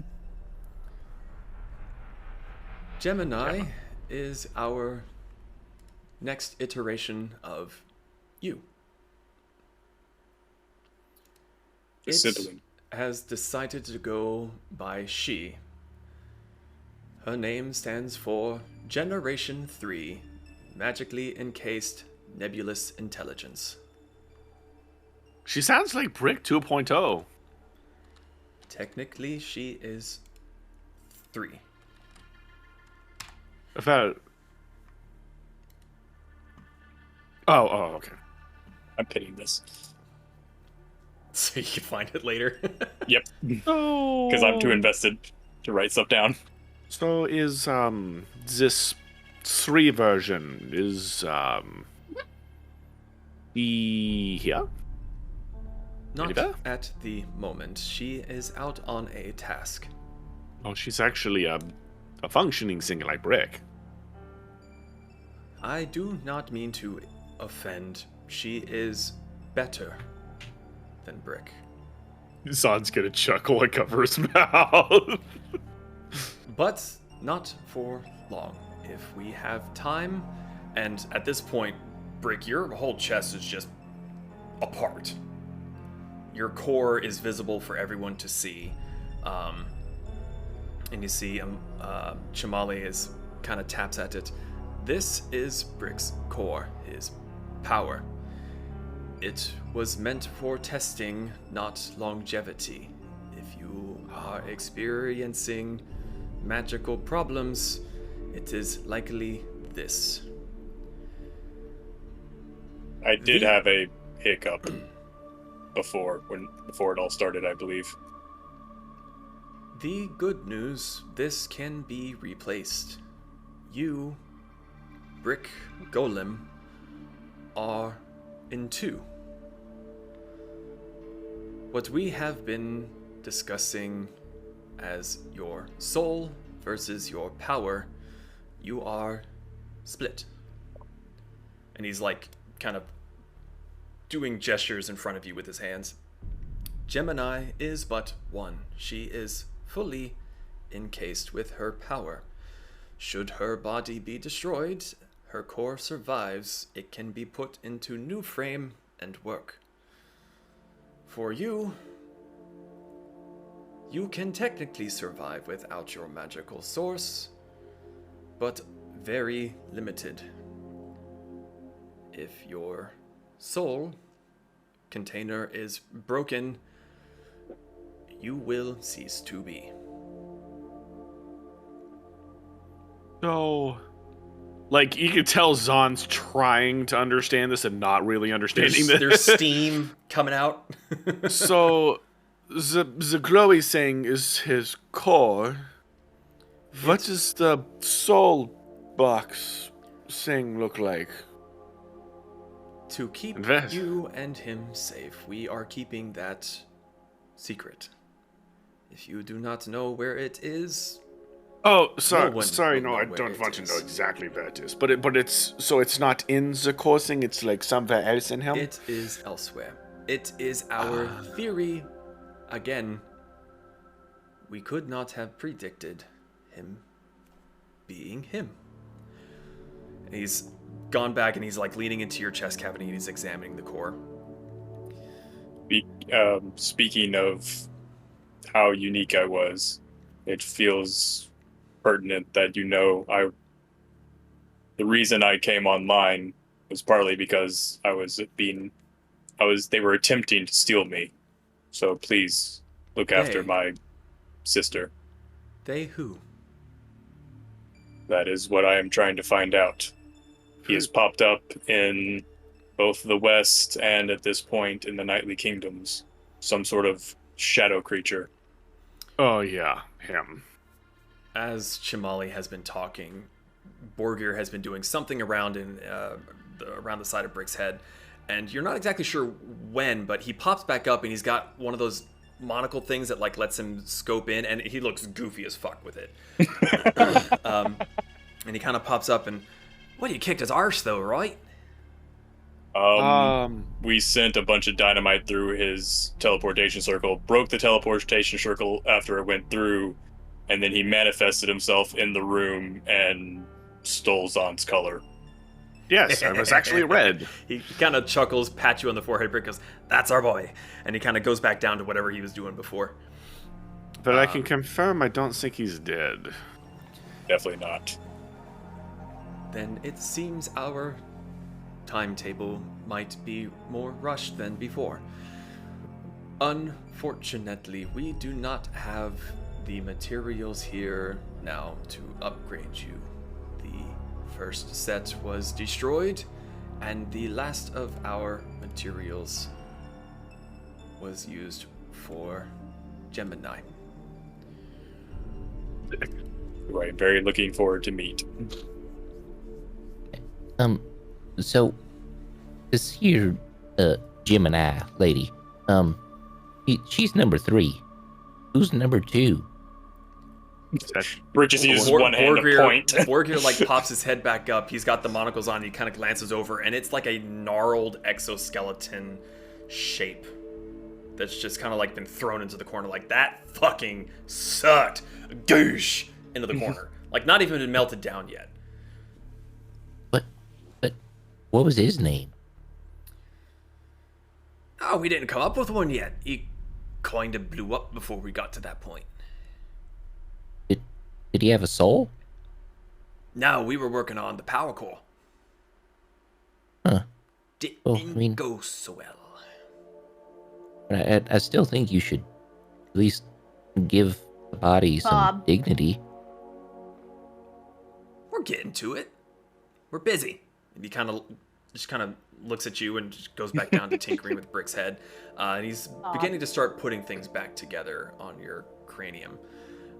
Bob's a good name. Built on bombs. Built on bombs. So Chimali begins putting your chest back together, Brick. It is not material we can get easily, and I do not have the authority to send out to get. This is a task that you will need to undertake. It will be dangerous and may take some time. I kind of look at Oz. How many days do we have before the envoys arrive in Harpermere? I believe they were but a few days out, either tomorrow or the day after. Shit. What materials are those that we need? You see Borgir kind of pull the goggles that he had up onto his forehead and folds his fucking tree trunk arms over each other. Those would be the cores from elementals up in the Tibetan Mountains. Double fuck. Not a nice place, out in the ocean, high up. Lots of flying things with nasty teeth.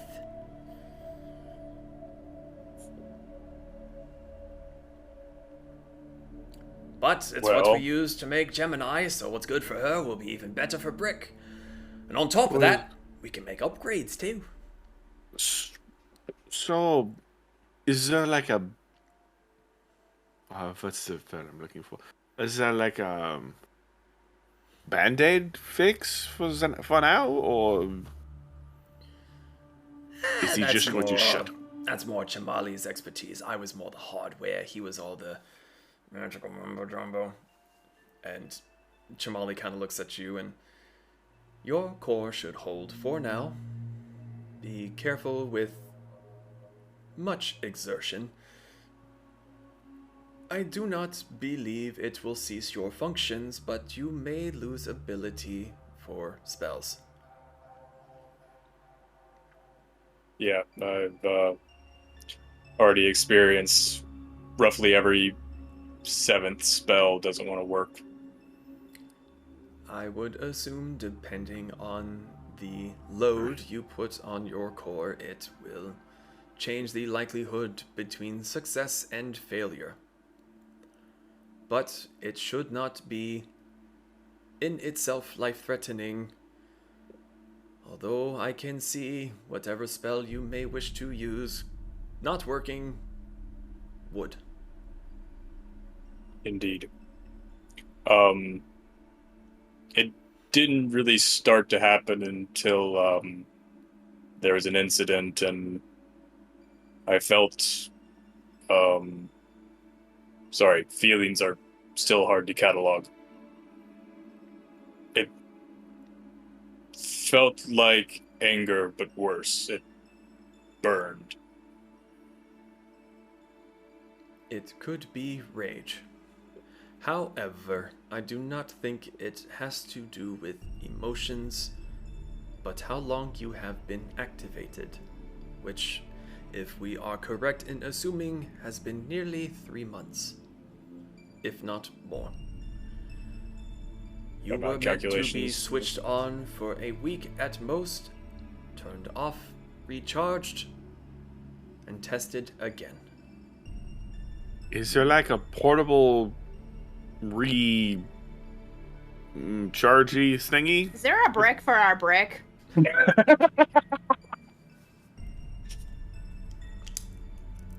Brick for brick. Oh man.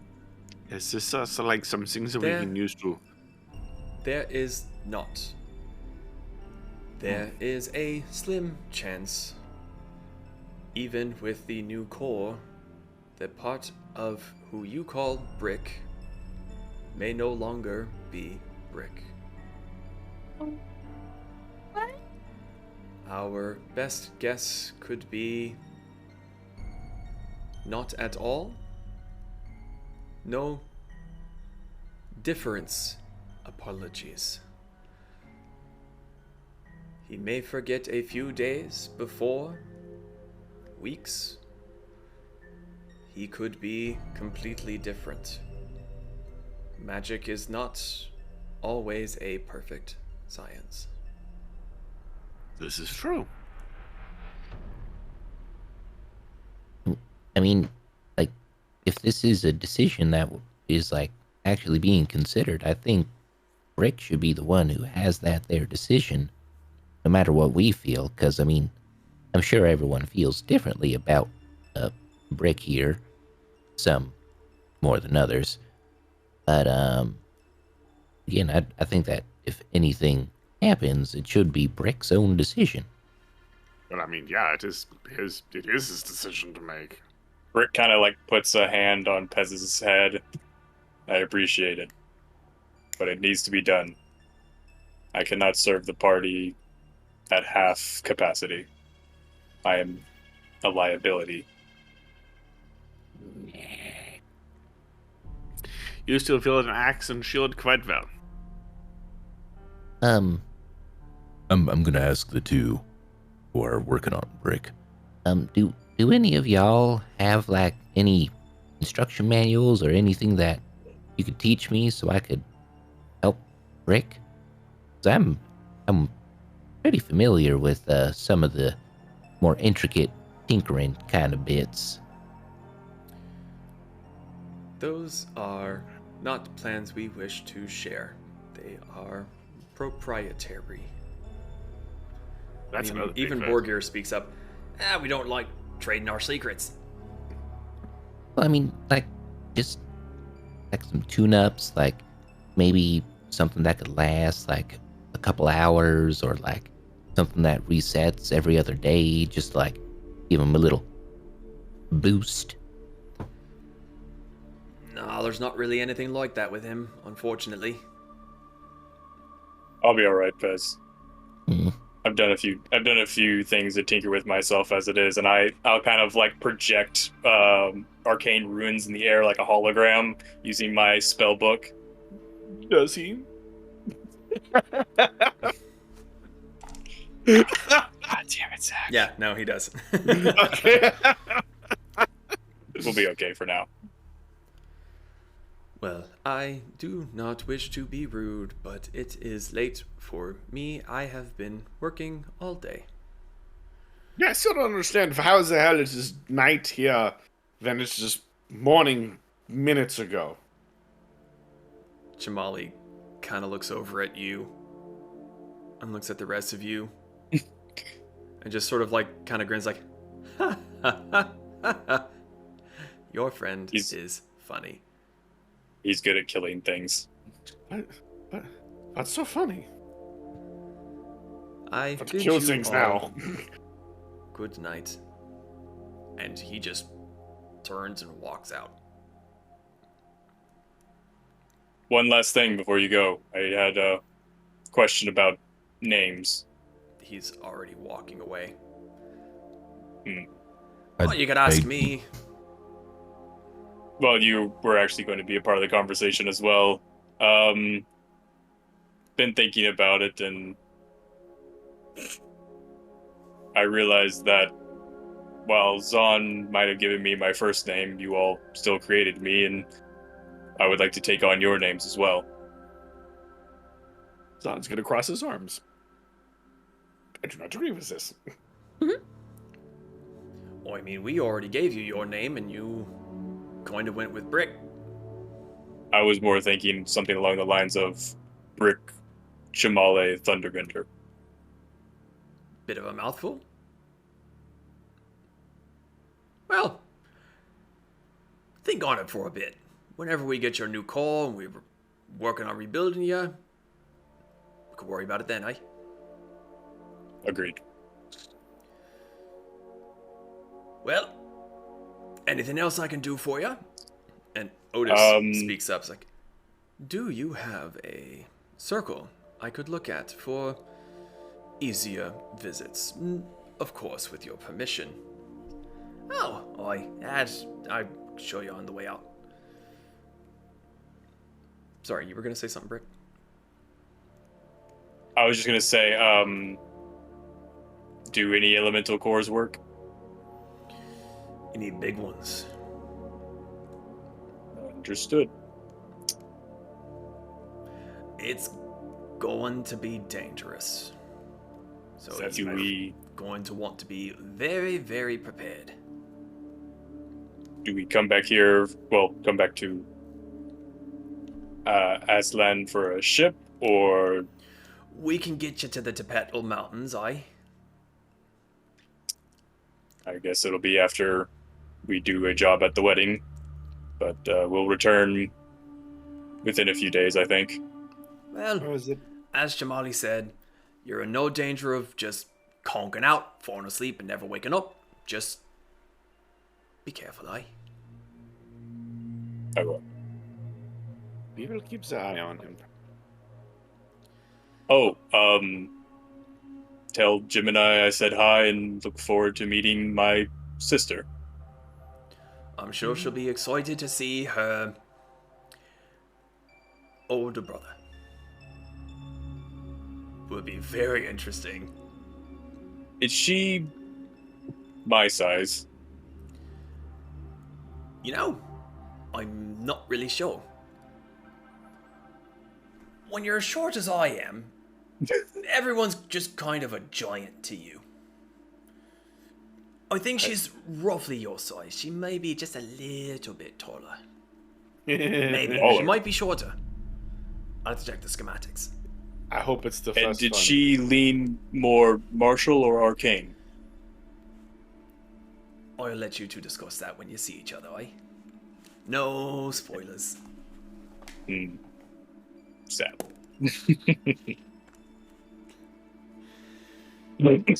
Well, Otis, I'll show you the circle you can use.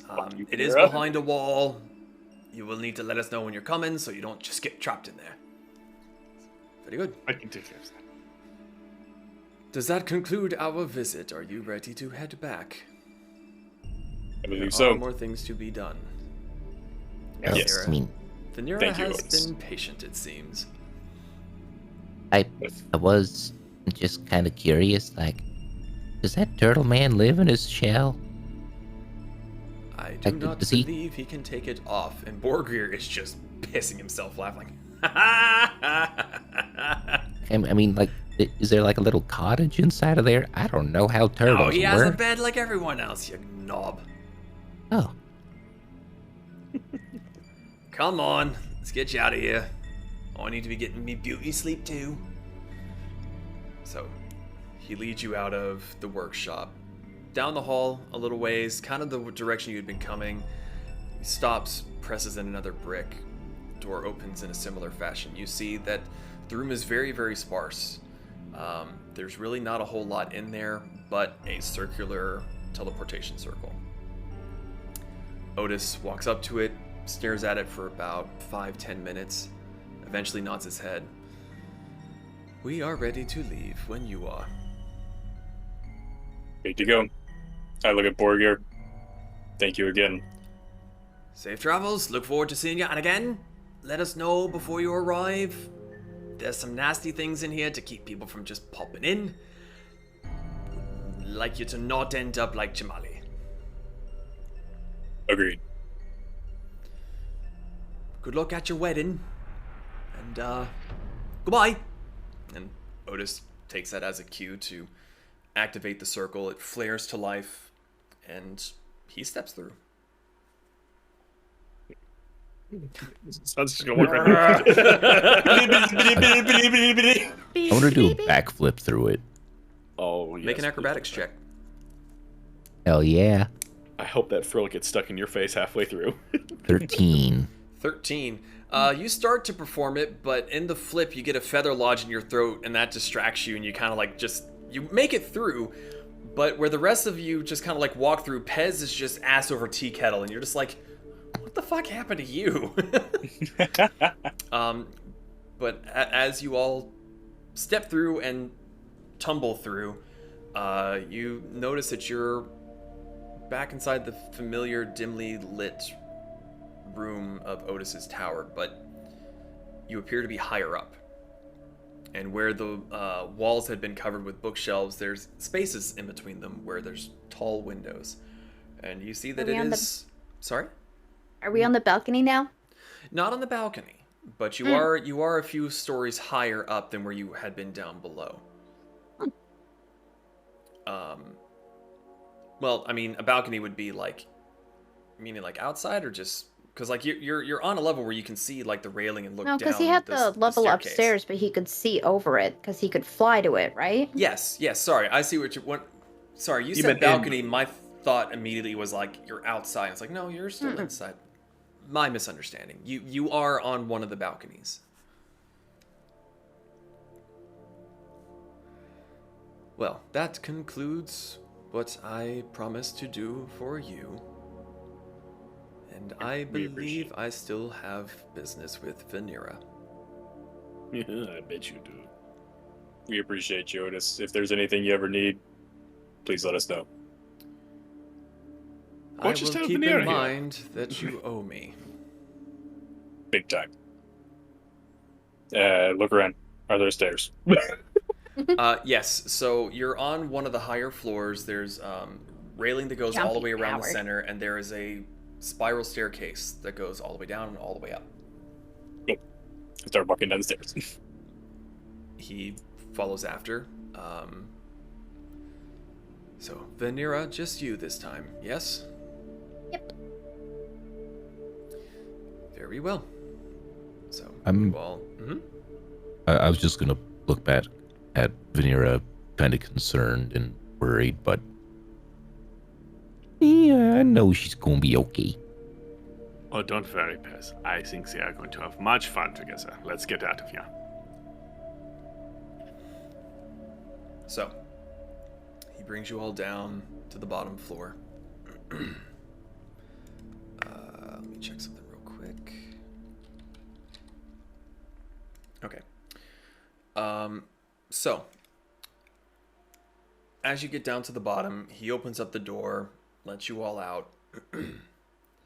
He looks to the four of you and says, I hope you a pleasant day. If you look for Vanera, we are heading to Trenton Point across the bay. And he points to the east. I should not keep her for long, I do not think. But if you need her, that is where we will be. I think we would be fine. Oh, again, Vanera. Do you want us to come with, or is this just Nope. for you? Okay. Good day. Good luck. And he reaches over to you, Vanera, taps you on the shoulder, and you get this elated sense to your body. He casts Fly upon you. So while he spreads his wings and takes flight, he kind of looks back to you as like, come along, it only lasts for an hour. What? Don't fall! Fly. Ah. Imagine you wish to travel in my direction. Think of a wonderful time. As she's like closing her eyes saying this, she kind of like lifts off the ground and starts to like rotate.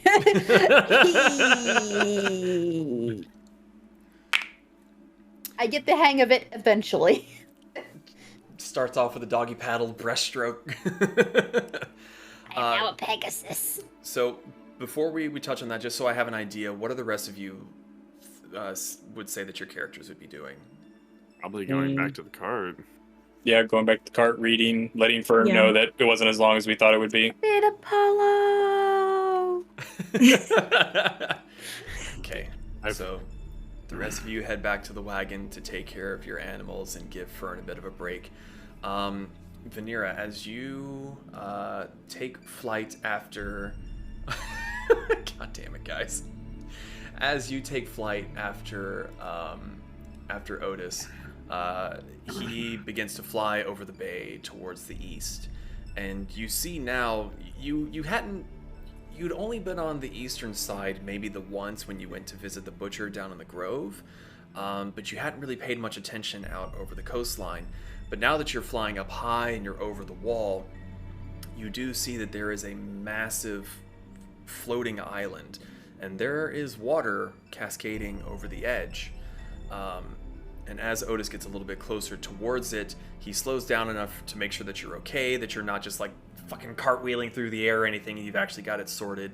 And he gestures at it, and he says, "This is the Kadali Ruins, which, until recently, was inactive. Did you wish to go straight to Trenton Point?" Well, I guess to get close to it, I have to talk with Grandmaster Puck. That is if you wish to see it when I am not around. It might be for the best. Yeah. Let's go. You hear a heavy sigh from him. Hopefully it will not take long. And he takes you around the outer edge of the floating island. And as you get around it, you see that the land curves way on down to the south and comes back. It's a massive bay. There aren't really any ships in there, however. It all is just smooth water. And on the other part of it where it... Is this the little thing that's on the map in the It's bay? the little. Are we going to the little point? Yeah, you're going to the little tower that's on that The little tower? leg. Yes. Ah! He brings you around to that side, and it takes you a good 15-20 minutes just to get. Thankfully, you're able to go as a crow flies, so you're not having to take the land around, and to take you the better part of a day to walk it.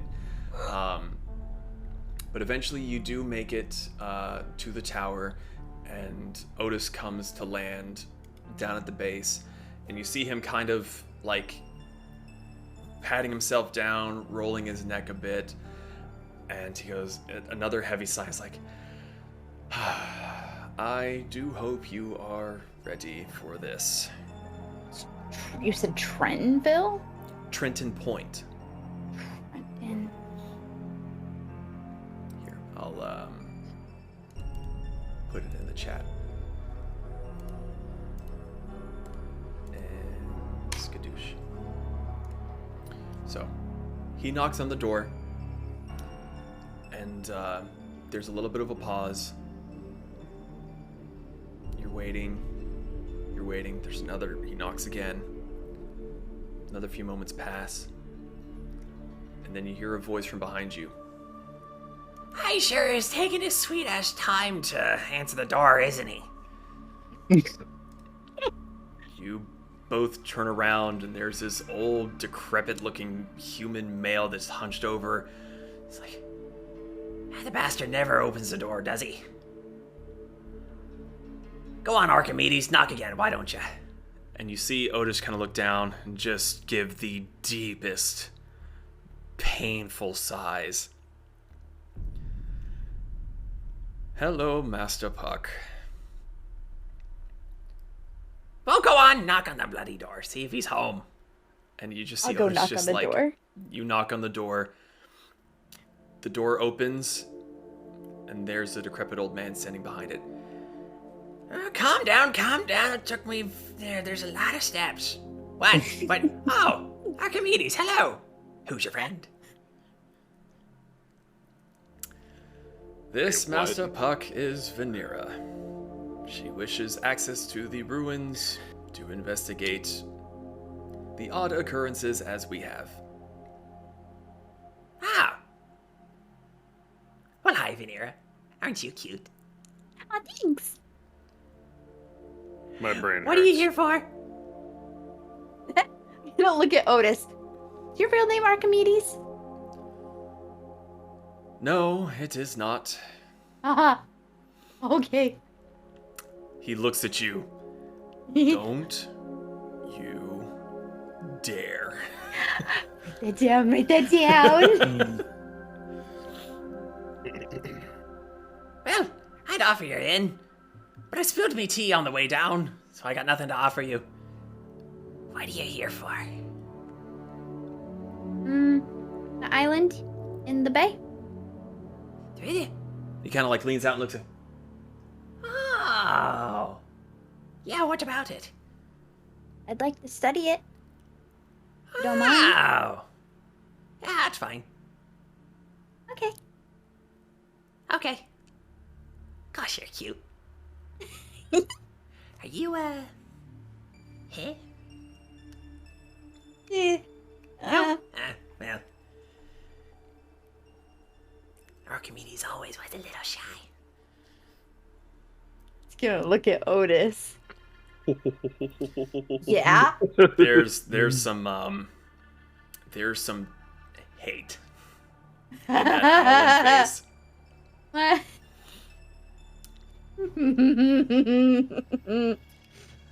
I am regretting this greatly. You don't. So, Grandmaster Puck. Vanera, if you Yes? do not wish to walk back, you will cease what you were about to say.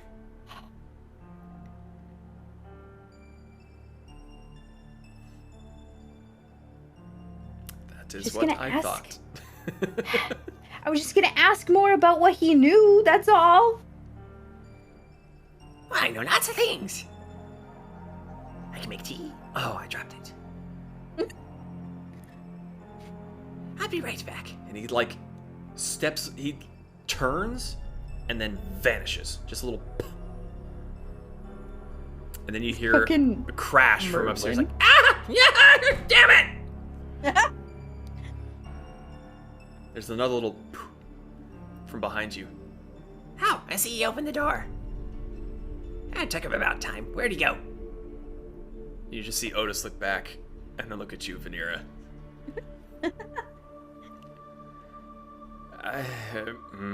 Why do you... I don't understand why you don't like being here. He's so much fun. There's just silence as he seems to just be staring blankly ahead. Do you not like fun, Otis? Just gonna nudge him. Huh, Otis? Mitchell. You are dangerously close from walking home. You wouldn't do that. Yes, I would. You like my company. My patience is wearing thin. You have been introduced, you have been given permission. Is there any more reason for us to stay here? Would he know more information? As you turn back to look, he's gone. Oh, He's vanished again. okay. Okay.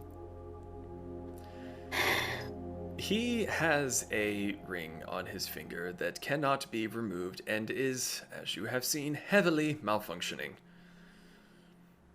He cannot stop himself. He may know things, but his memory is not what it once was.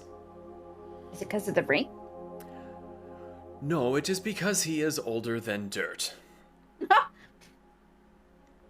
I say that Oh. with the most respect that I possibly can muster. So if he's the Grandmaster, what do you learn from him? How come you're not the Grandmaster? Because he is still living. Oh. I love him dearly. But he can be infuriating. He seems fun. I'm sure you have much that you can talk to him about when I am not here. You wouldn't join me? No. That's rude. No. Unfortunately, the spell I cast upon you will be wearing off soon, and I still have much to do today. Shall we return? Fine. You are welcome to come back under your own power. Okay. He flares his wings, takes off from the ground, and begins sailing straight across the bay now. So, anything you want to do on the way back? Grumble. Because you don't have to flap or anything, you're just like doggy paddling backwards. Just like kicking with my feet. This is like toddler kicking off a blanket, just angry in the sky. Angry in the sky. So it's without the tour around the ruins and making a straight shot, it takes you far less time. It's maybe another 15-20 minutes to get back. You're able to make your way back to the cart, land in front. Otis split off as you were heading back. You're now back at the wagon, where the rest of your party is doing what? I am playing with Magnus in the front lawn place of Burns. Got it. Better come back, Vanera. Thanks. That was quick. Did you have Yep. a good time? Sure. Okay. I'm probably taking one of the books out of the library that I don't. If anything happens to it, I don't mind, and I'm reading it somewhere in the garden or like on like the front step of the wagon. Okay. I was teaching both Hamburger and the Griffin how to do the chicken dance. How's that working? Good, I think. Do I need a roll like something like chicken dance roll?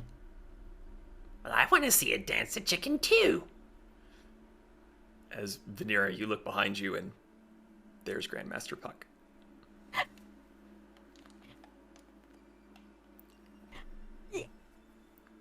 Who is that? Can I help you, Grandmaster Puck? Intruder. Hey, you left without saying goodbye. Oh, I'm sorry. I blame it on Otis. He's not very fun. Who? Archimedes, I'm sorry. Oh. I will punish him later. You see him pull out a book from his side and open it up, and there are just arcane runes everywhere. And she's like, the page like, hey, have to be a good one. Oh, Archimedes will pay. Is he shorter? He's like hunched over Hunched. and like She tries to if he snoop. weren't as decrepit and he were standing up straight, he would be a relatively normal sized human, 5'11", 6'1" somewhere around that He area. tries to just like snoop. There's a lot of stuff in there. It looks all arcane and magical, but it's in a hand that you're not super familiar with, because most wizards and sorcerers kind of have their own shorthand and how they design their spells and copy them down. You can definitely tell that there's some powerful shit in there, but it is far beyond your comprehension. Grandmaster Puck, Yeah. Hi. is there anything that you could teach me? You see him like snap the book closed. What's your specialty?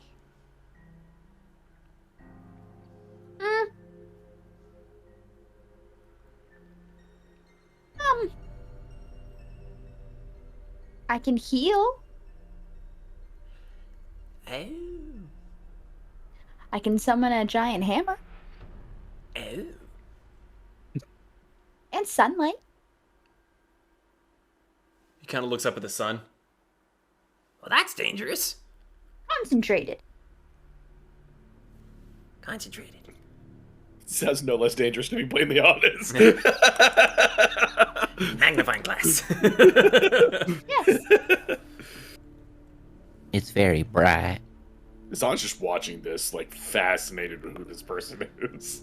You're also not entirely sure where he came from. He just sort of like Oh, I have walked out from no idea. behind Vanera. Just was But there. Veneer's just talking to him. He's just like... Apparently, At Veneer this- met a new person. At this point, Brick is probably noticed and is walking up. Huh.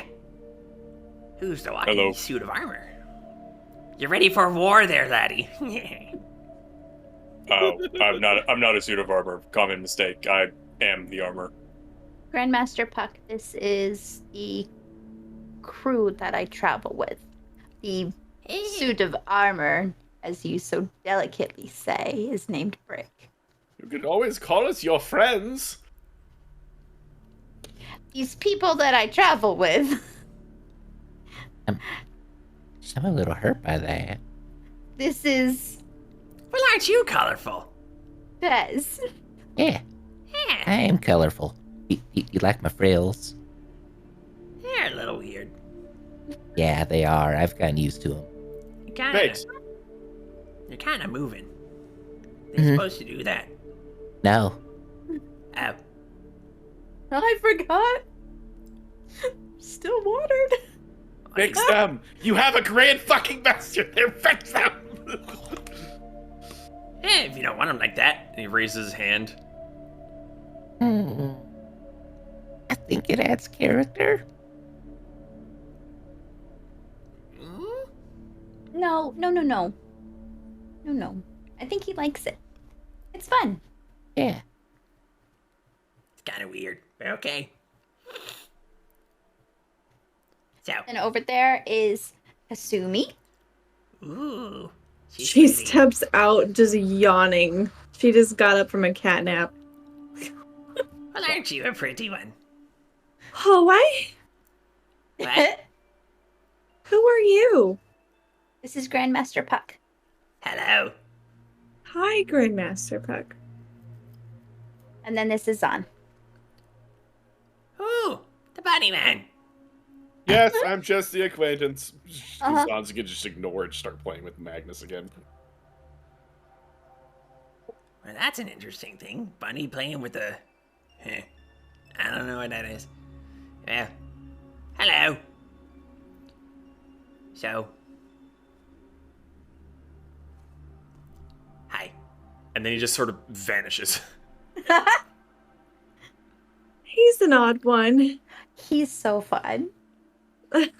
We should have him over more often. Yeah, I think he just shows up, Pez. Okay. Wait. Is he one of those gods? No. Oh, okay. No. I was just about to say, I can't tell if he's extremely powerful or just strange. Both, probably. Yes. That is a dangerous combination. Otis does not like him. I can't imagine why. I mean, he's just a cranky old man. And then there's, like, very fun little raisin of a man who I want to have a bug with. Which Otis seems to prefer a more controlled environment. Well, he does deal with the royal family, so Mm. things that are not controlled usually go wrong. Yes. It's too soon. Was that a shot at me? No, I was yell ref- over his shoulder. I was referring to the dinner event that we just went to. Okay. Go back to playing with Magnus. I blacked out during that, so I have no idea what happened. Yeah, Here's you the were food just coma. all up on that cake.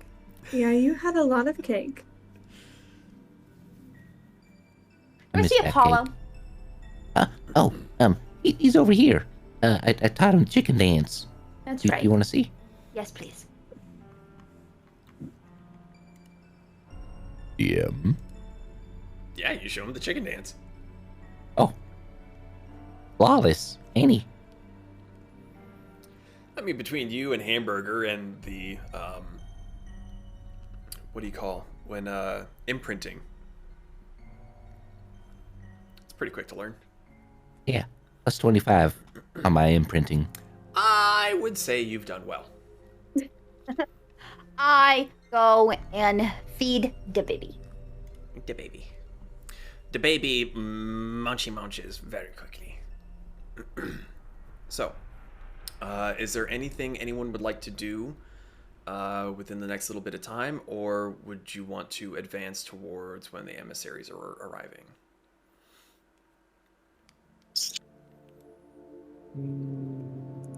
I would like to change out of my peacock. Are you sure? No. But we'll do it anyway. Oh. Speaking of that, I will point out Brick has not taken off his cape. You're very pink.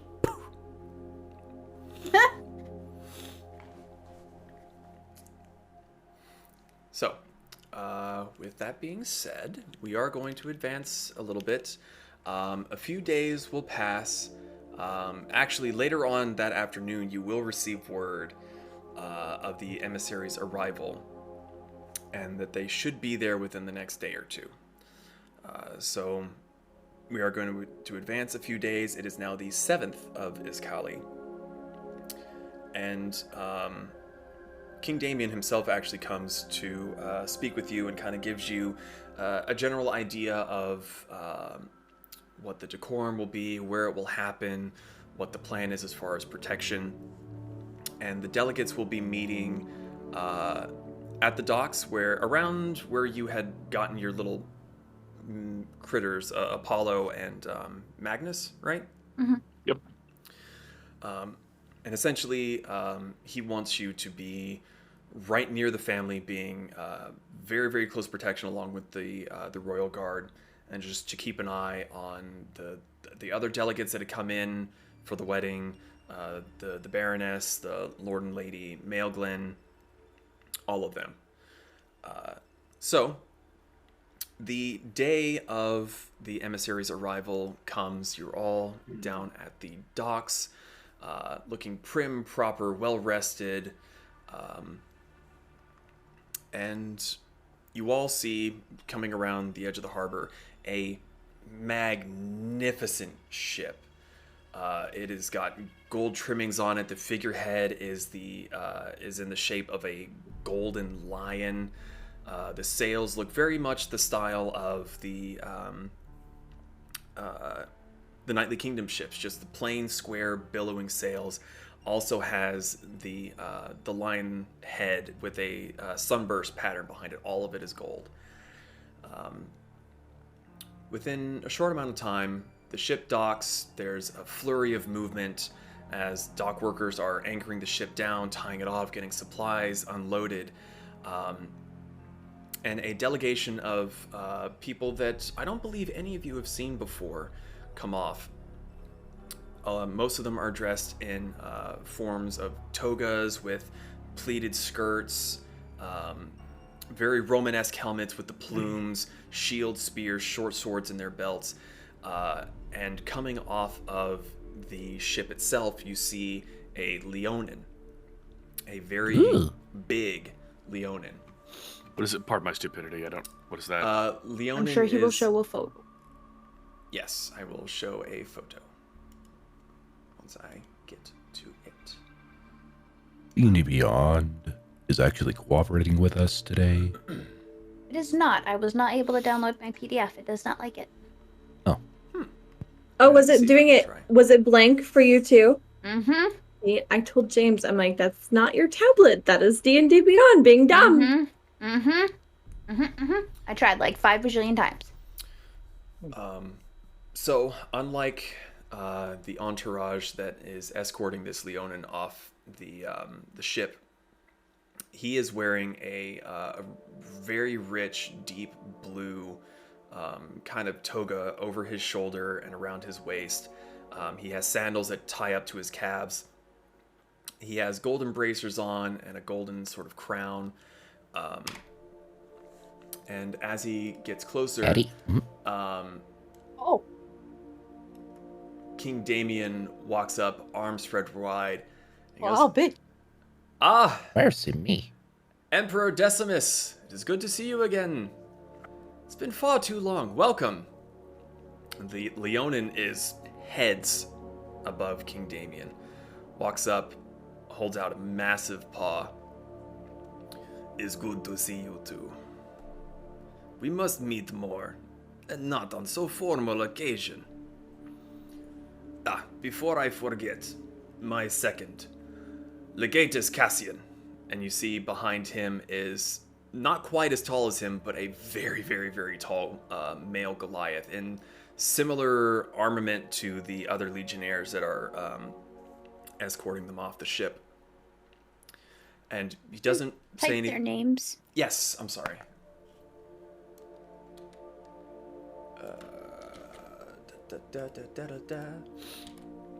It is Emperor Decimus Verus. And it is Legatus Cassian Glycia.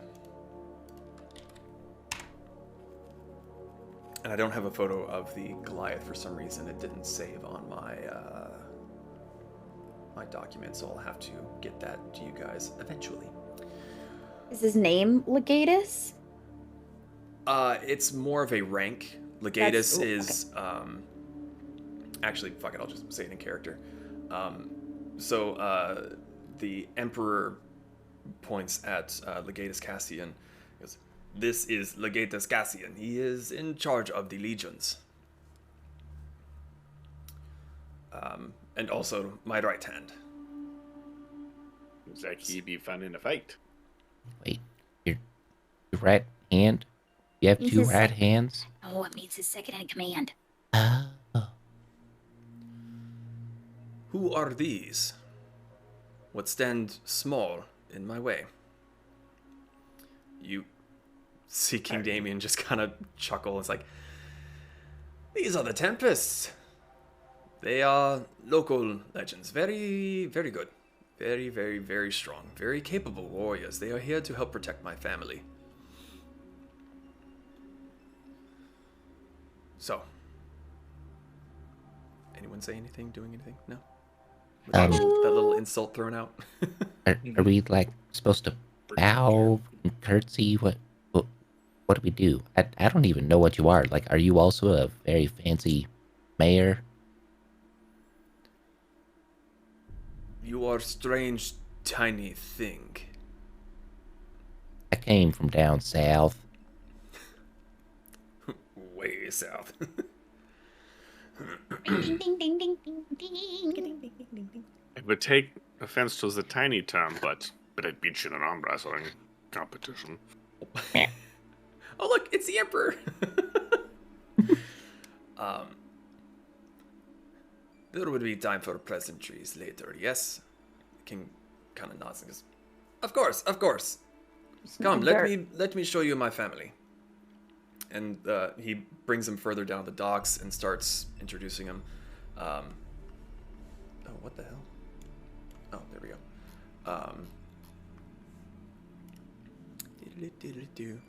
He points out my wife, Queen Sophia, the Crown Prince, Prince Owen, my daughter, Princess Enna, who is to be married to Admiral Grant Grey, I hear, lovely fellow. My other daughter, Princess Emma. We are happy to have you here, Your Highness. I trust the trip wasn't too terrible, no? Oh. And as Emperor Decimus begins to answer, you all see his head snap up and look over your heads in the distance. His hackles begin to raise, but before anything else can be said, a very large bolt pierces through Princess Enna's chest.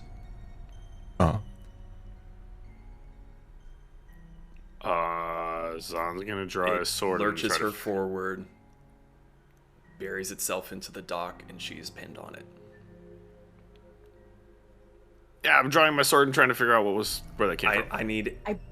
Right. This is not combat, but I need everyone to roll initiative so I can figure out order of what everyone is doing when. God damn it! I rolled so low. 18. Okay, so Brick is 18. Brooklyn, figure it out. 7. 21. Pez is 21. 16. Wow. Rolled very low. Yeah, that's... Vanera, you were 6? Yes! Oh no! Kasumi? Natural 20 plus 4. Ooh. Alright, Eat so... some chips in anger.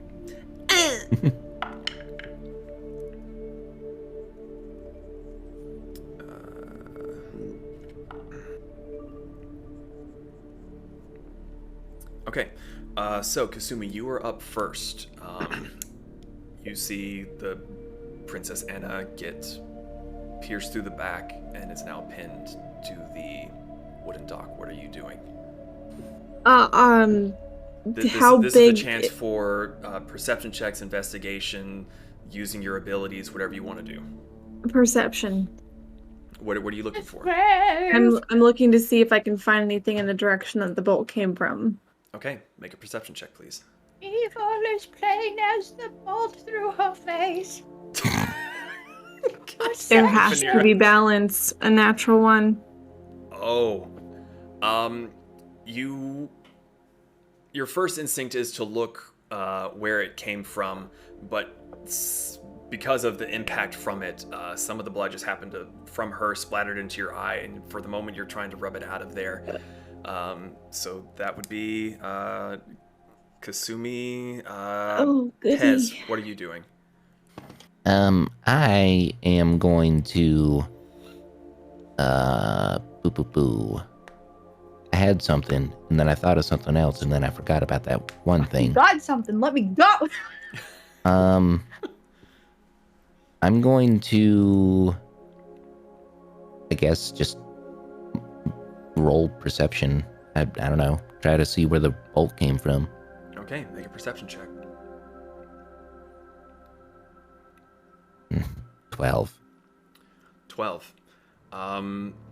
Best idea you can get is it came from the buildings behind, but you're also kind of short, and there's a lot of movement happening very, very quickly.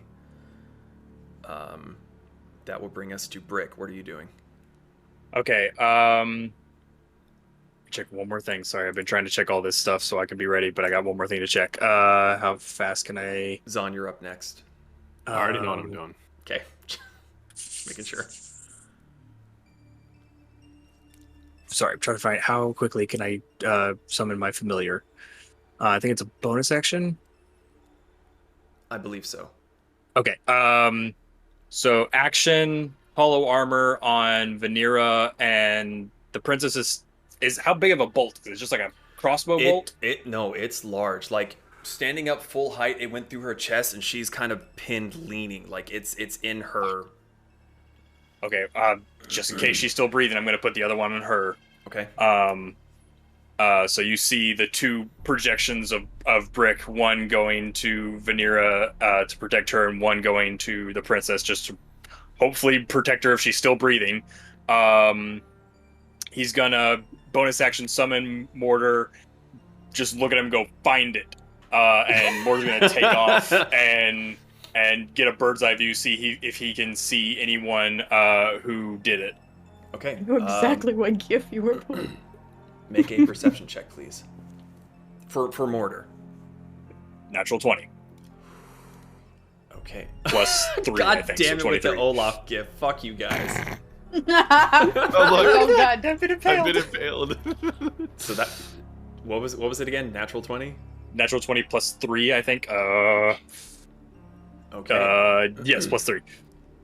Okay. So I'm not going to give you a chance to react to this, so you can't tell Okay. your friends just yet, at least until your turn comes around. You send Mortar up, and he senses that like fear and anger. There are 3 things that you see. The first, you see what looks like a very, very large crossbow on the rooftops. There is a figure running away. They're in dark clothing with a blue tabard. And with the natural 20, you can see that it looks like it's emblazoned with a rat rowing a dinghy. Okay. I'm just going to send the message, follow, and take off running.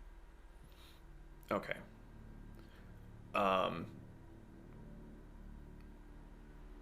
Just reading my notes real quick. Okay. So you send Mortar after the person on the rooftops. I just want him to keep an eye on him. Do not lose him. And what are you doing? I got 30 feet of movement. I'm going to start taking it. Your shield thing, it has a range, doesn't it? If you get out of the range. I don't know if you gave a range. Let me check. I don't remember if we did either. If I didn't, then that's my bad, and I didn't. But I just don't remember. Slimy. I don't see anything. Then I'm going to say that once you cast it, it's there. Okay. Go from that. Okay. Okay. So Brick, you see him cast the shield on Vanera and the princess. He sends up Mortar, and after about 6 seconds, he just starts chugging through the crowd with Mortar just going after something. So that brings us to Zon. What are you doing? You have now seen Brick just start legging it. Well, I saw him summon Mortar as well, correct? Yes. What's the closest house to me? Oh, that bird! You're a good couple hundred feet away from any of the structures. You're out on the docks. Okay. I'm gonna. How far away is Mortar? Would you say? What's Mortar's range of movement? How far would he have gotten? From me, he's 60 feet of flying, so he's twice as far ahead as I am. Well, with a perception check in a situation like this, I would say that that's more of an action. So he would have his normal movement. So he's 60 feet away. Yeah, so I'm only 30 feet. He's 60. Oh, okay. I'm sorry. Brain is going a mile a minute. Sorry. Understood. If I see Mortar go and start chasing anything, I will use my movement. I will action dash in the same direction, and So you're following Mortar. Yes. Okay. Okay. Yeah. So movement and action to dash. So you are very easily keeping pace with Mortar.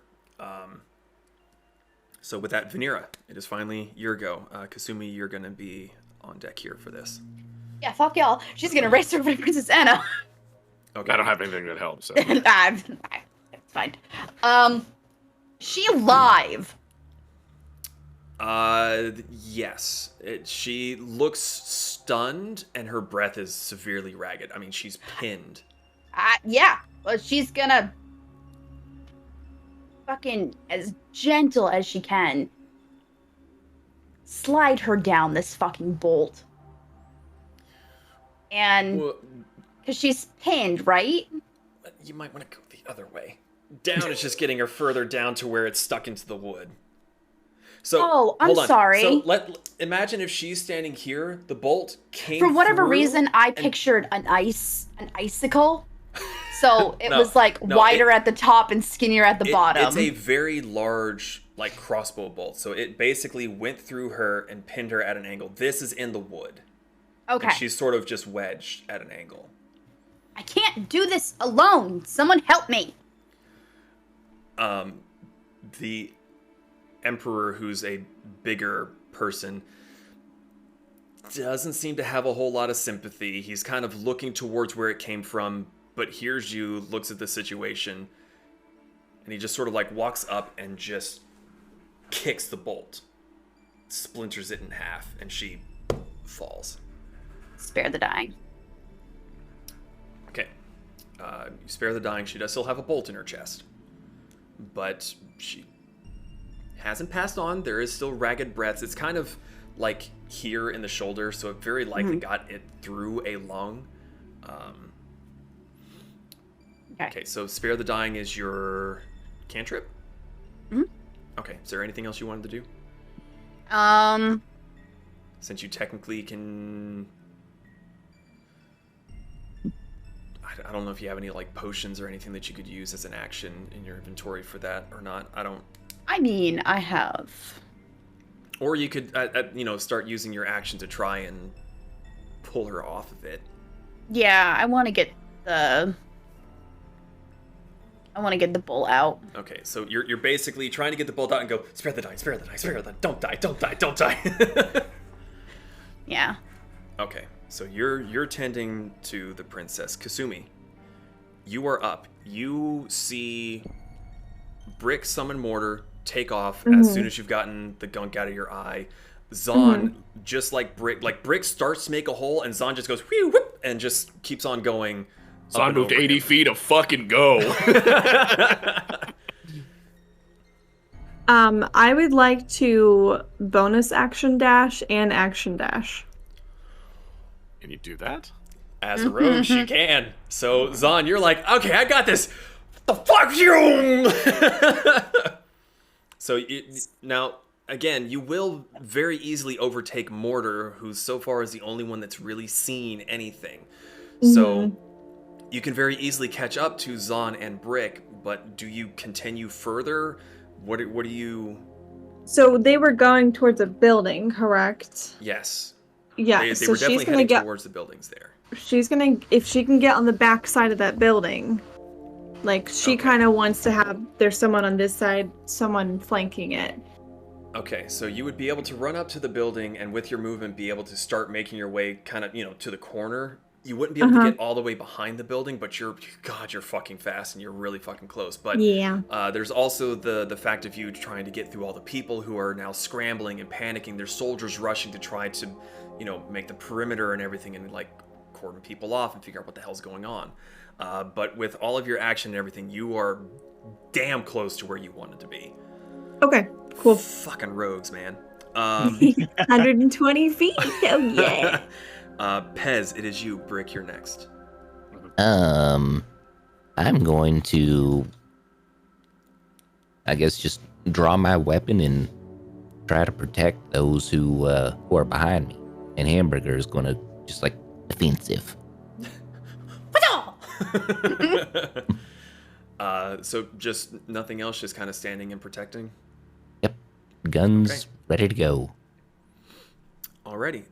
Then Brick, it's you. He's still running on the rooftop, right? Zon, you're next. You see the figure running, and they drop off the edge. Drop off the edge. How far away is the edge of the roof? Is the edge of the building from me at this point? From you? Yeah. Much further away than where you are. With Mortar, if he were to do movement and action, he would at the very least be above the roof now. Okay, Mortar is going to use movement and action to dive bomb where he is, kind of like an arrow pointing. Oh. He's trying to indicate, he's trying to get to him to harry him, and he's also trying to indicate, there, that bitch. Okay. I also did forget that Mortar has 60 feet of movement, so he would definitely... Is it 60 or 40 that he can fly? He's 60, so it'd be 120 in total. Damn.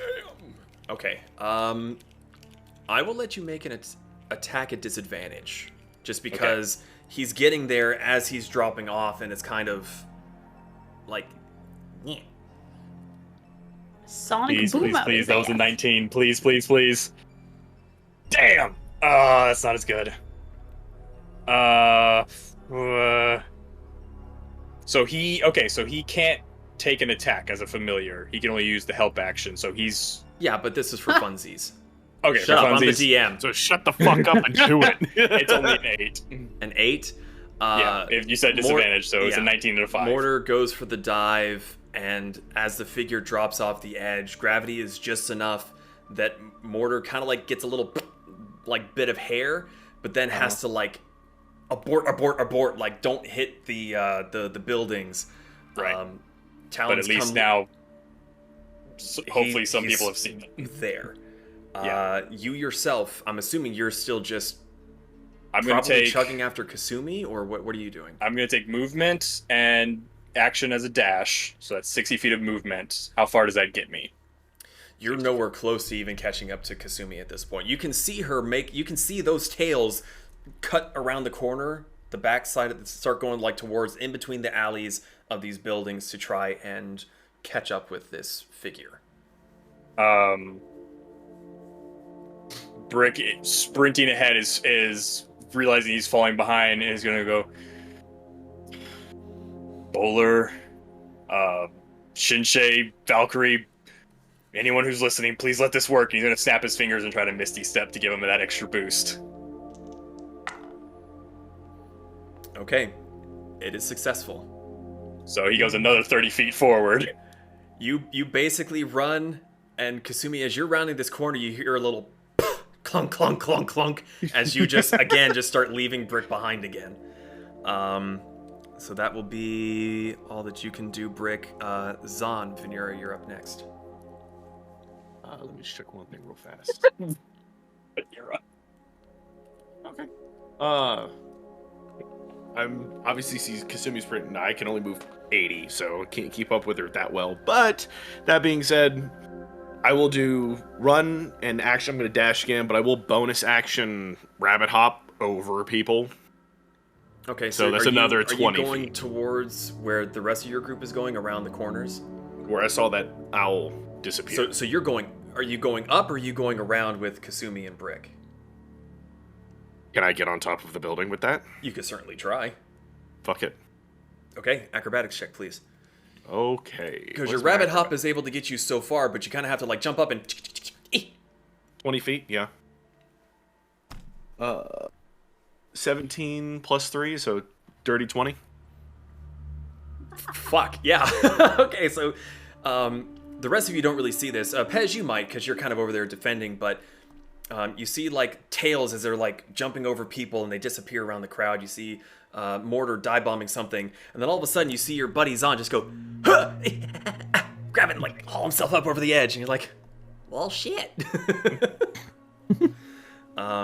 Okay, One with the bunny. So you are on top of the roof. But we'll get back to what you're able to do after that, because that's going to take most of your focus for this go round. Vanera, Yes. you have the bolt out of her chest. Okay. Is she alive? She is very haggardly breathing. You've been clapping her with Spare the Dying, so she's not going anywhere. Don't die. I'll cast. I'll cast Cure Wounds at a first level. First level, okay. And how many points of Actually- healing damage do you give her? Do I have? Let's see what you did there. Because I know Issa's watching. I don't have potions. That's right. I gave them. She gets 9. 9. Okay. You just see Zahn from on the top of the building. What? Is there anything else you wanted to do?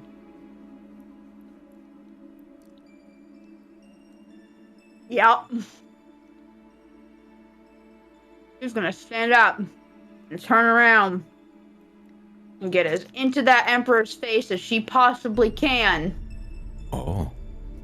Point at him. Be like, I don't care if this isn't your land. That was very rude. And no Emperor should ever have. God, I'm choking on a chip. He chokes. He's too tall and intimidating. I'm trying, okay? Should ever have a disregard for another person's life, ever. It was very rude. Agree. He's not looking at you. He's looking towards where the rest of your party have gone. But he does reply to you. She needed to be off the boat. Yes, I removed the understand that, bolt but as there a was an problem. easier way to do it. It was quickest way. She is alive. Yes, quit complaining. Leave me be. I am focused. Turn around, flip him off for good measure, and go back to her and grump And grump. and grump. How dare he? Episode That was title. rude. Episode title. Harumph.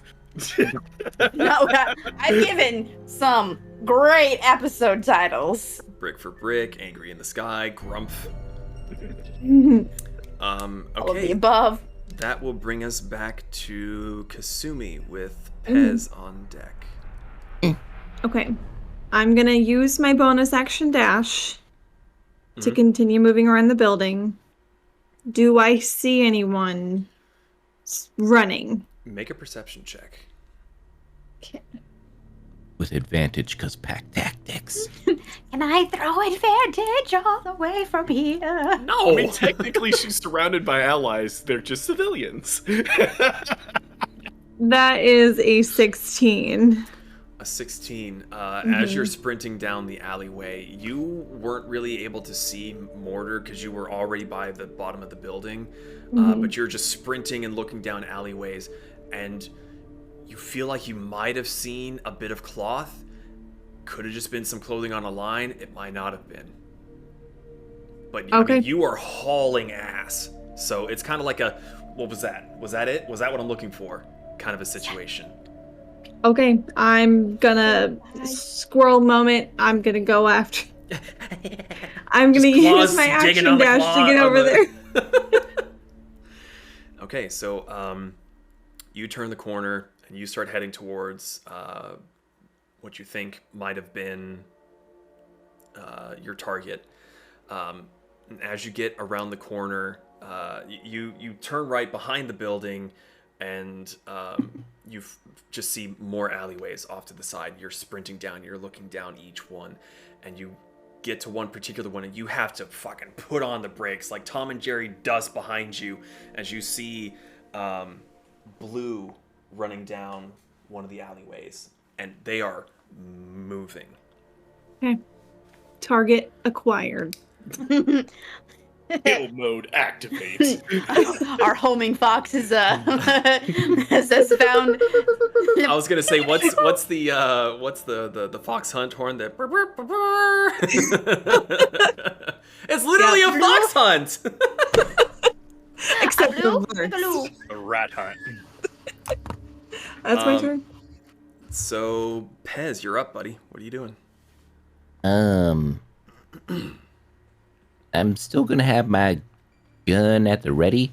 I'm just gonna like one arm my shotgun, and I'm going to like reach behind me and cast Cure Wounds. Oh, on Enna. Yeah. Okay. How many Even points of healing more damage? healing. Oh, look at that! I can cast it at second level. Well, keep in mind if you're using this, then you won't be holding an action for your gun. No, I know. It's just Okay. for show. Just making sure. 15 healing damage. Okay. Between you and Vanera's efforts, the hole in her chest is beginning to seal. She is definitely out, like unconscious. She's just, but stable.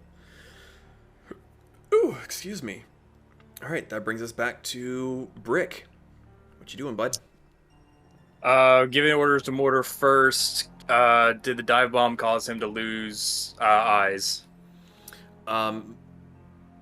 With the dive bomb and having to recover before just slamming into shingles and brick, no pun intended,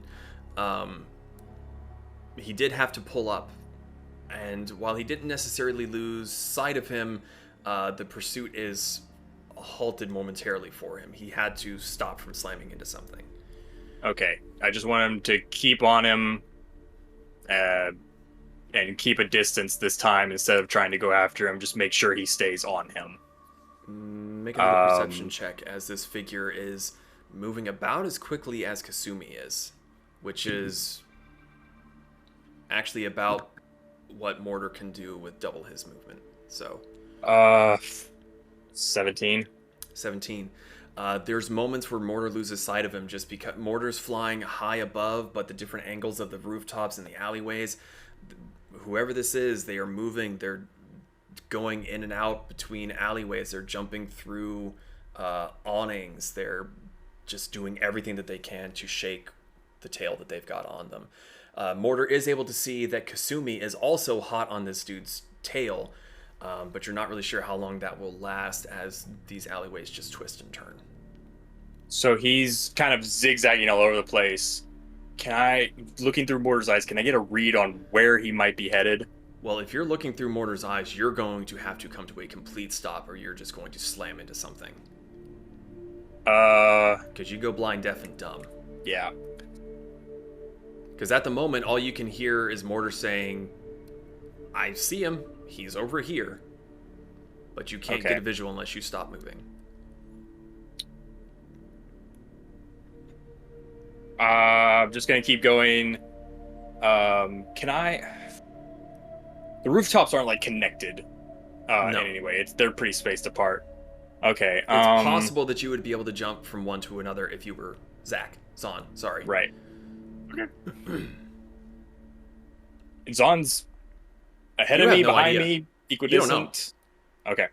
Because you Misty stepped past him as he was kind of running towards the building, and you caught up with Kasumi for like a second. And she's gone. How are the streets? Are they crowded? You all were the first to really start running, so you're sort of ahead of the panicked crowd. Because now you're hearing like shouts from soldiers behind you and like telling the crowd to disperse and like get the fuck back. So there's noise coming from behind you, but in front of you, this was a kind of a big to-do. Like, this is a foreign dignitary coming in, so the crowd was all kind of there. There's people here and there, kind of, but not like you would experience before when you'd been out shopping. Right, and this is the Cobblestone District. It is the Cobble District. All right, I'm going to try it. So whatever area of building that I see Mortar flying above, I'm going to try this. This is probably not going to work, but I need to catch up. I'm going to really quickly think in my mind, catch up, disable, turn back, and I'm going to turn into a Triceratops who gets 50 feet of movement and book it. Okay. Did not see how this could go badly at all. So, Kasumi, as you turn down this alleyway where you'd heard the clunk, clunk, clunk, clunk, all of a sudden it comes clunk, clunk, clunk, clunk, clunk, clunk, as he slams down the visor and just shape shifts into a Triceratops and just starts booking it. There's going to be quite a few alleyways that you cannot fit down. He's not going for the alleyways. He's looking at where mortar is and trying to go around as quickly as possible.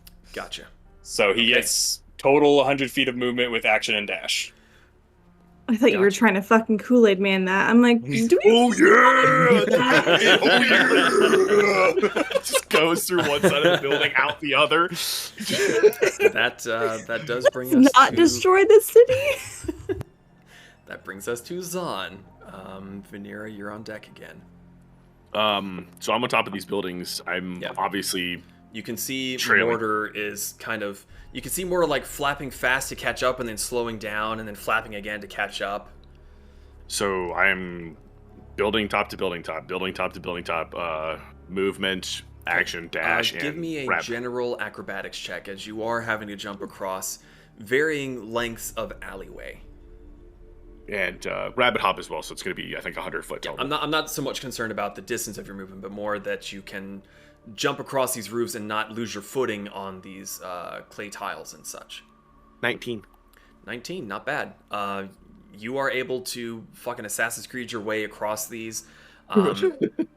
You're able to gain a fair bit of ground because unlike the person you're pursuing, they're having to stop and cut corners where you're just able to, as the mortar flies straight across the way. So you do begin to gain ground. Vanera, is there anything else that you were doing? Nope. No. I'll stay with Princess Anna and make sure that she's okay and keep her safe while I can. Okay. I mean, what you should do is take the bolt and shove it up the lion's ass. I mean, we should, but that's rude. Well, what you have, as you've been treating Anna and scolding the Emperor, as you turn to kind of help keep watch with Pez, there are 2 rings of soldiers now. The inner ring is all of the legionnaires from Emperor Decimus, and then the Harpamere Guard are on the outside of that, and all of them have their shields out, all of them have their weapons drawn, and their eyes are just looking everywhere throughout the crowd. So, bring us back to the top, Kasumi. How far ahead is he? As I'm assuming that you are keeping pace with this figure, as frustrating as it is, sensing your pursuit, they have put the lead out, and they seem to be keeping a similar pace that you were able to do. Okay. How far ahead are they? Well, as you are chasing, you round one more corner, and there's dust. Big plumes of black smoke that are just billowing towards you very quickly.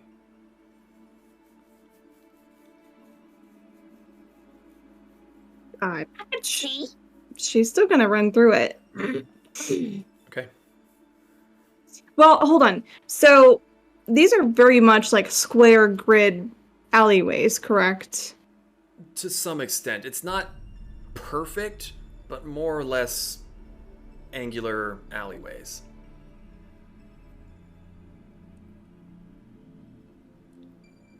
Okay. So I just see black smoke in front of me. Correct. And it seems to be billowing out rapidly as if whatever had just occurred was very, very, very recent. I'm going to take out by Saito. Oh. Okay. And I'm going to use a charge.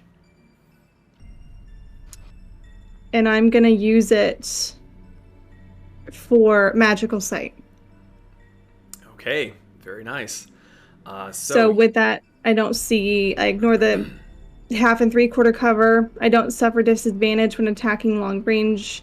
And when I look through the magical sight, I can see the outlines of creatures through solid objects within the bow's range. Right.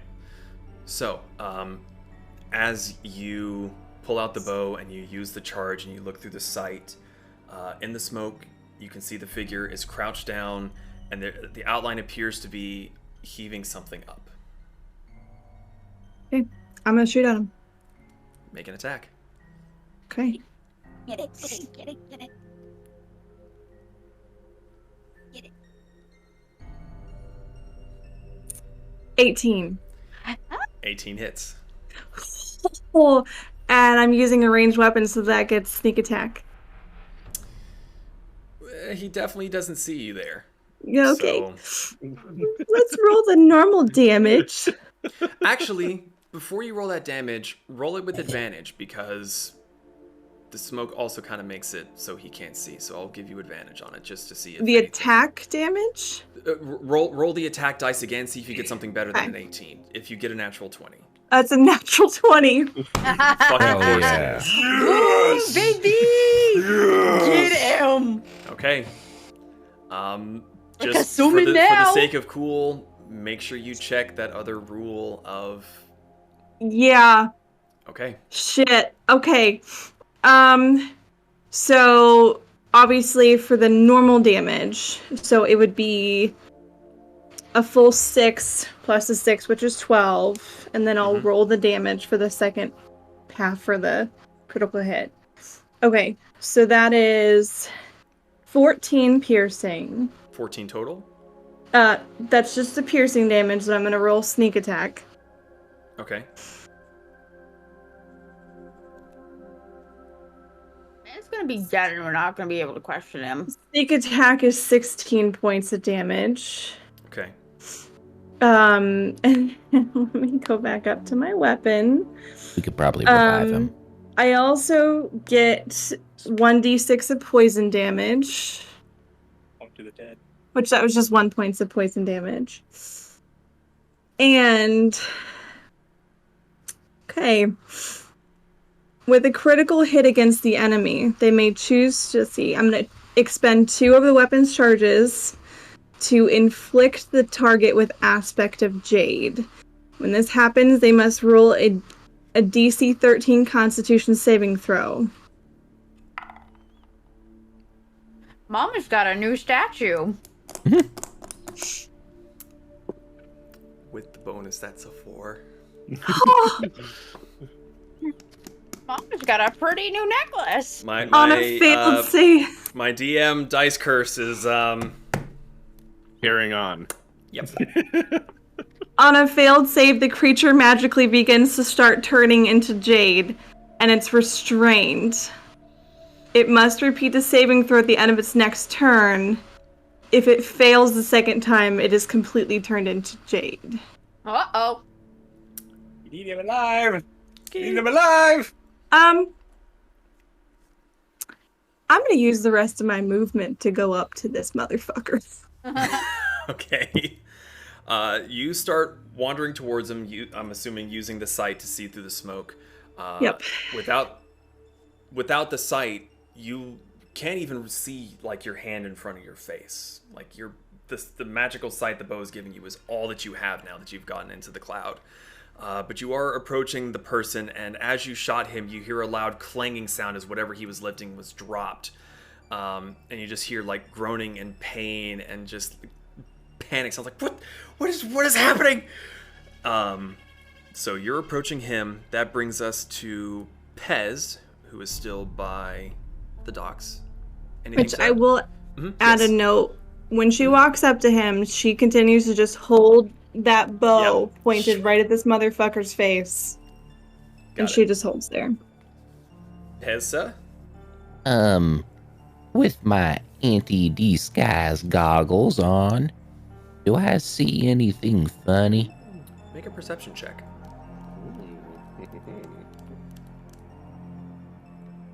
17. 17.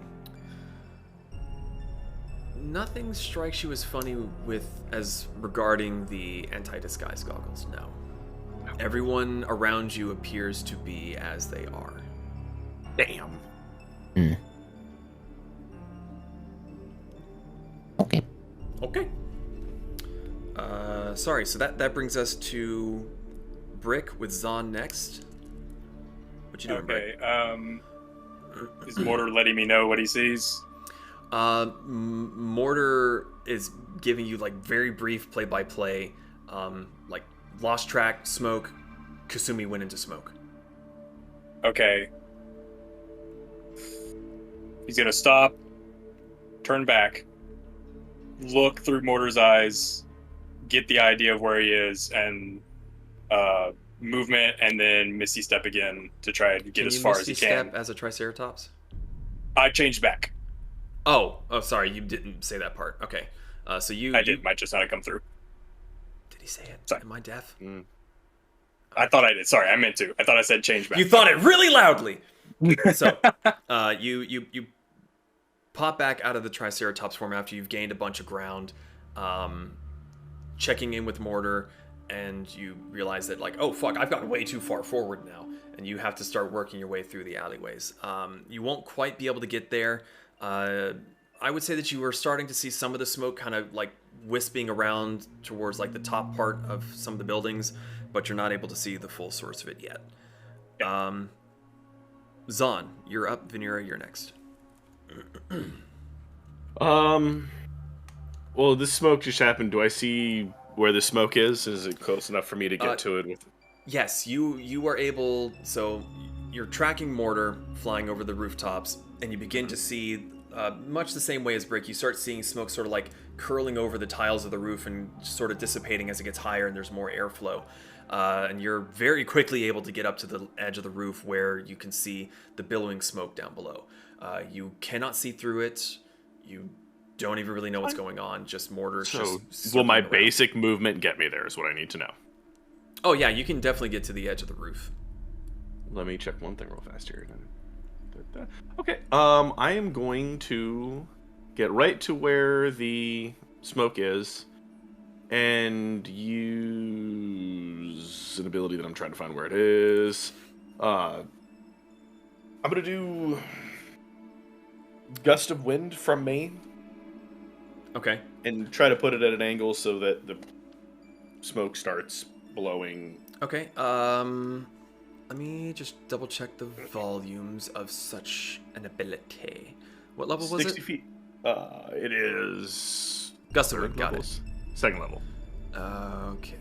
60 feet long, 10 feet. Oh yeah, easily. So, you're just sort of aiming at the middle.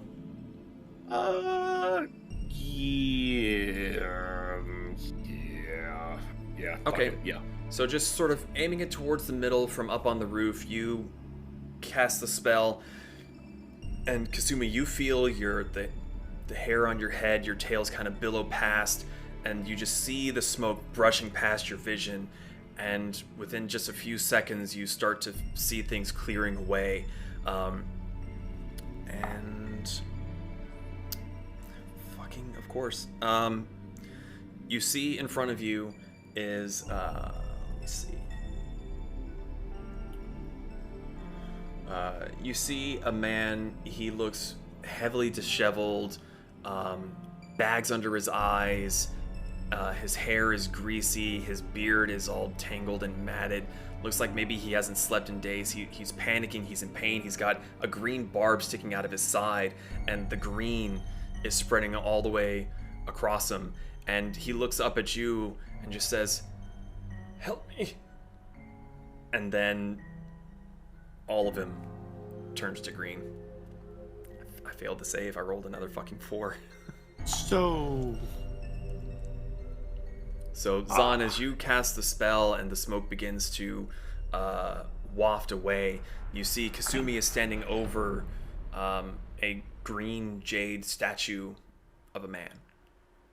I'm going to use Rapid. I'm going to use Rapid Hop to jump down. As you jump down. Got it. So you see that as the smoke begins to billow away, what he had been trying to lift before looks like a grate to the sewer system. Well, so that is going to take us out of the initiative order. So Brick, eventually you are able to catch up to them. It's a little bit harder for you because you got ahead, and the smoke from Zahn is like billowing like past you. But you turn the corner. I would say you cough, but you don't fucking breathe. So you come around, you wade through the smoke, and soon enough you see Kasumi and Zahn over this jade statuesque man. However, real quick, Vanera, since you were the last one in the whole round of everything, is there anything else that you would like to do before we kind of conclude the turn order deal? No, it's okay. Okay. Didn't want to let you feel left out. You were literally the last one to have a turn here. I don't think Brooklyn could. I looked down for 2 seconds. There wasn't a cat. I looked up. There's a cat. Bert's gonna walk over, look at Zahn. I really hope either you or Vanera has greater restoration. Well, I can remove a curse if this is a curse. Kasumi says a curse. I think the first initiative is getting him somewhere contained. I suppose that's a good point. Brick, pick him up. Let's go. I'll pick up the statue. Okay, how much can you deadlift? Because you are literally deadlifting. Let's see, because there used to be a place where it would show you, but I don't know what happened to it. So if you go to your inventory and you click where it says weight carried, it brings up the encumbrance window. You can push, drag, or lift 540 pounds. No, So. it's really morbid, but I bet you we could chip away at him and you know sell the jade off. He doesn't need his legs anymore. Don't drop him. I don't think that would go well for anybody. Yeah, but 540 pounds, is that enough? That's enough. Think it'll be fine. Big strong man. So you pick him up. Where are you going? Back to the docks. Mm-hmm. Okay. I will keep my sword drawn and follow behind us, keeping my ears at attention. I'm gonna peek down the grate. Okay. So then, order of operations. Mortar here. is Kasumi- circling, eyes in the sky. Okay. Kasumi, you peer down the grate. It is dark, and the best you can tell is it looks like it leads to the sewers. Okay, so I don't see anyone down there or hear anyone. Okay. Nope.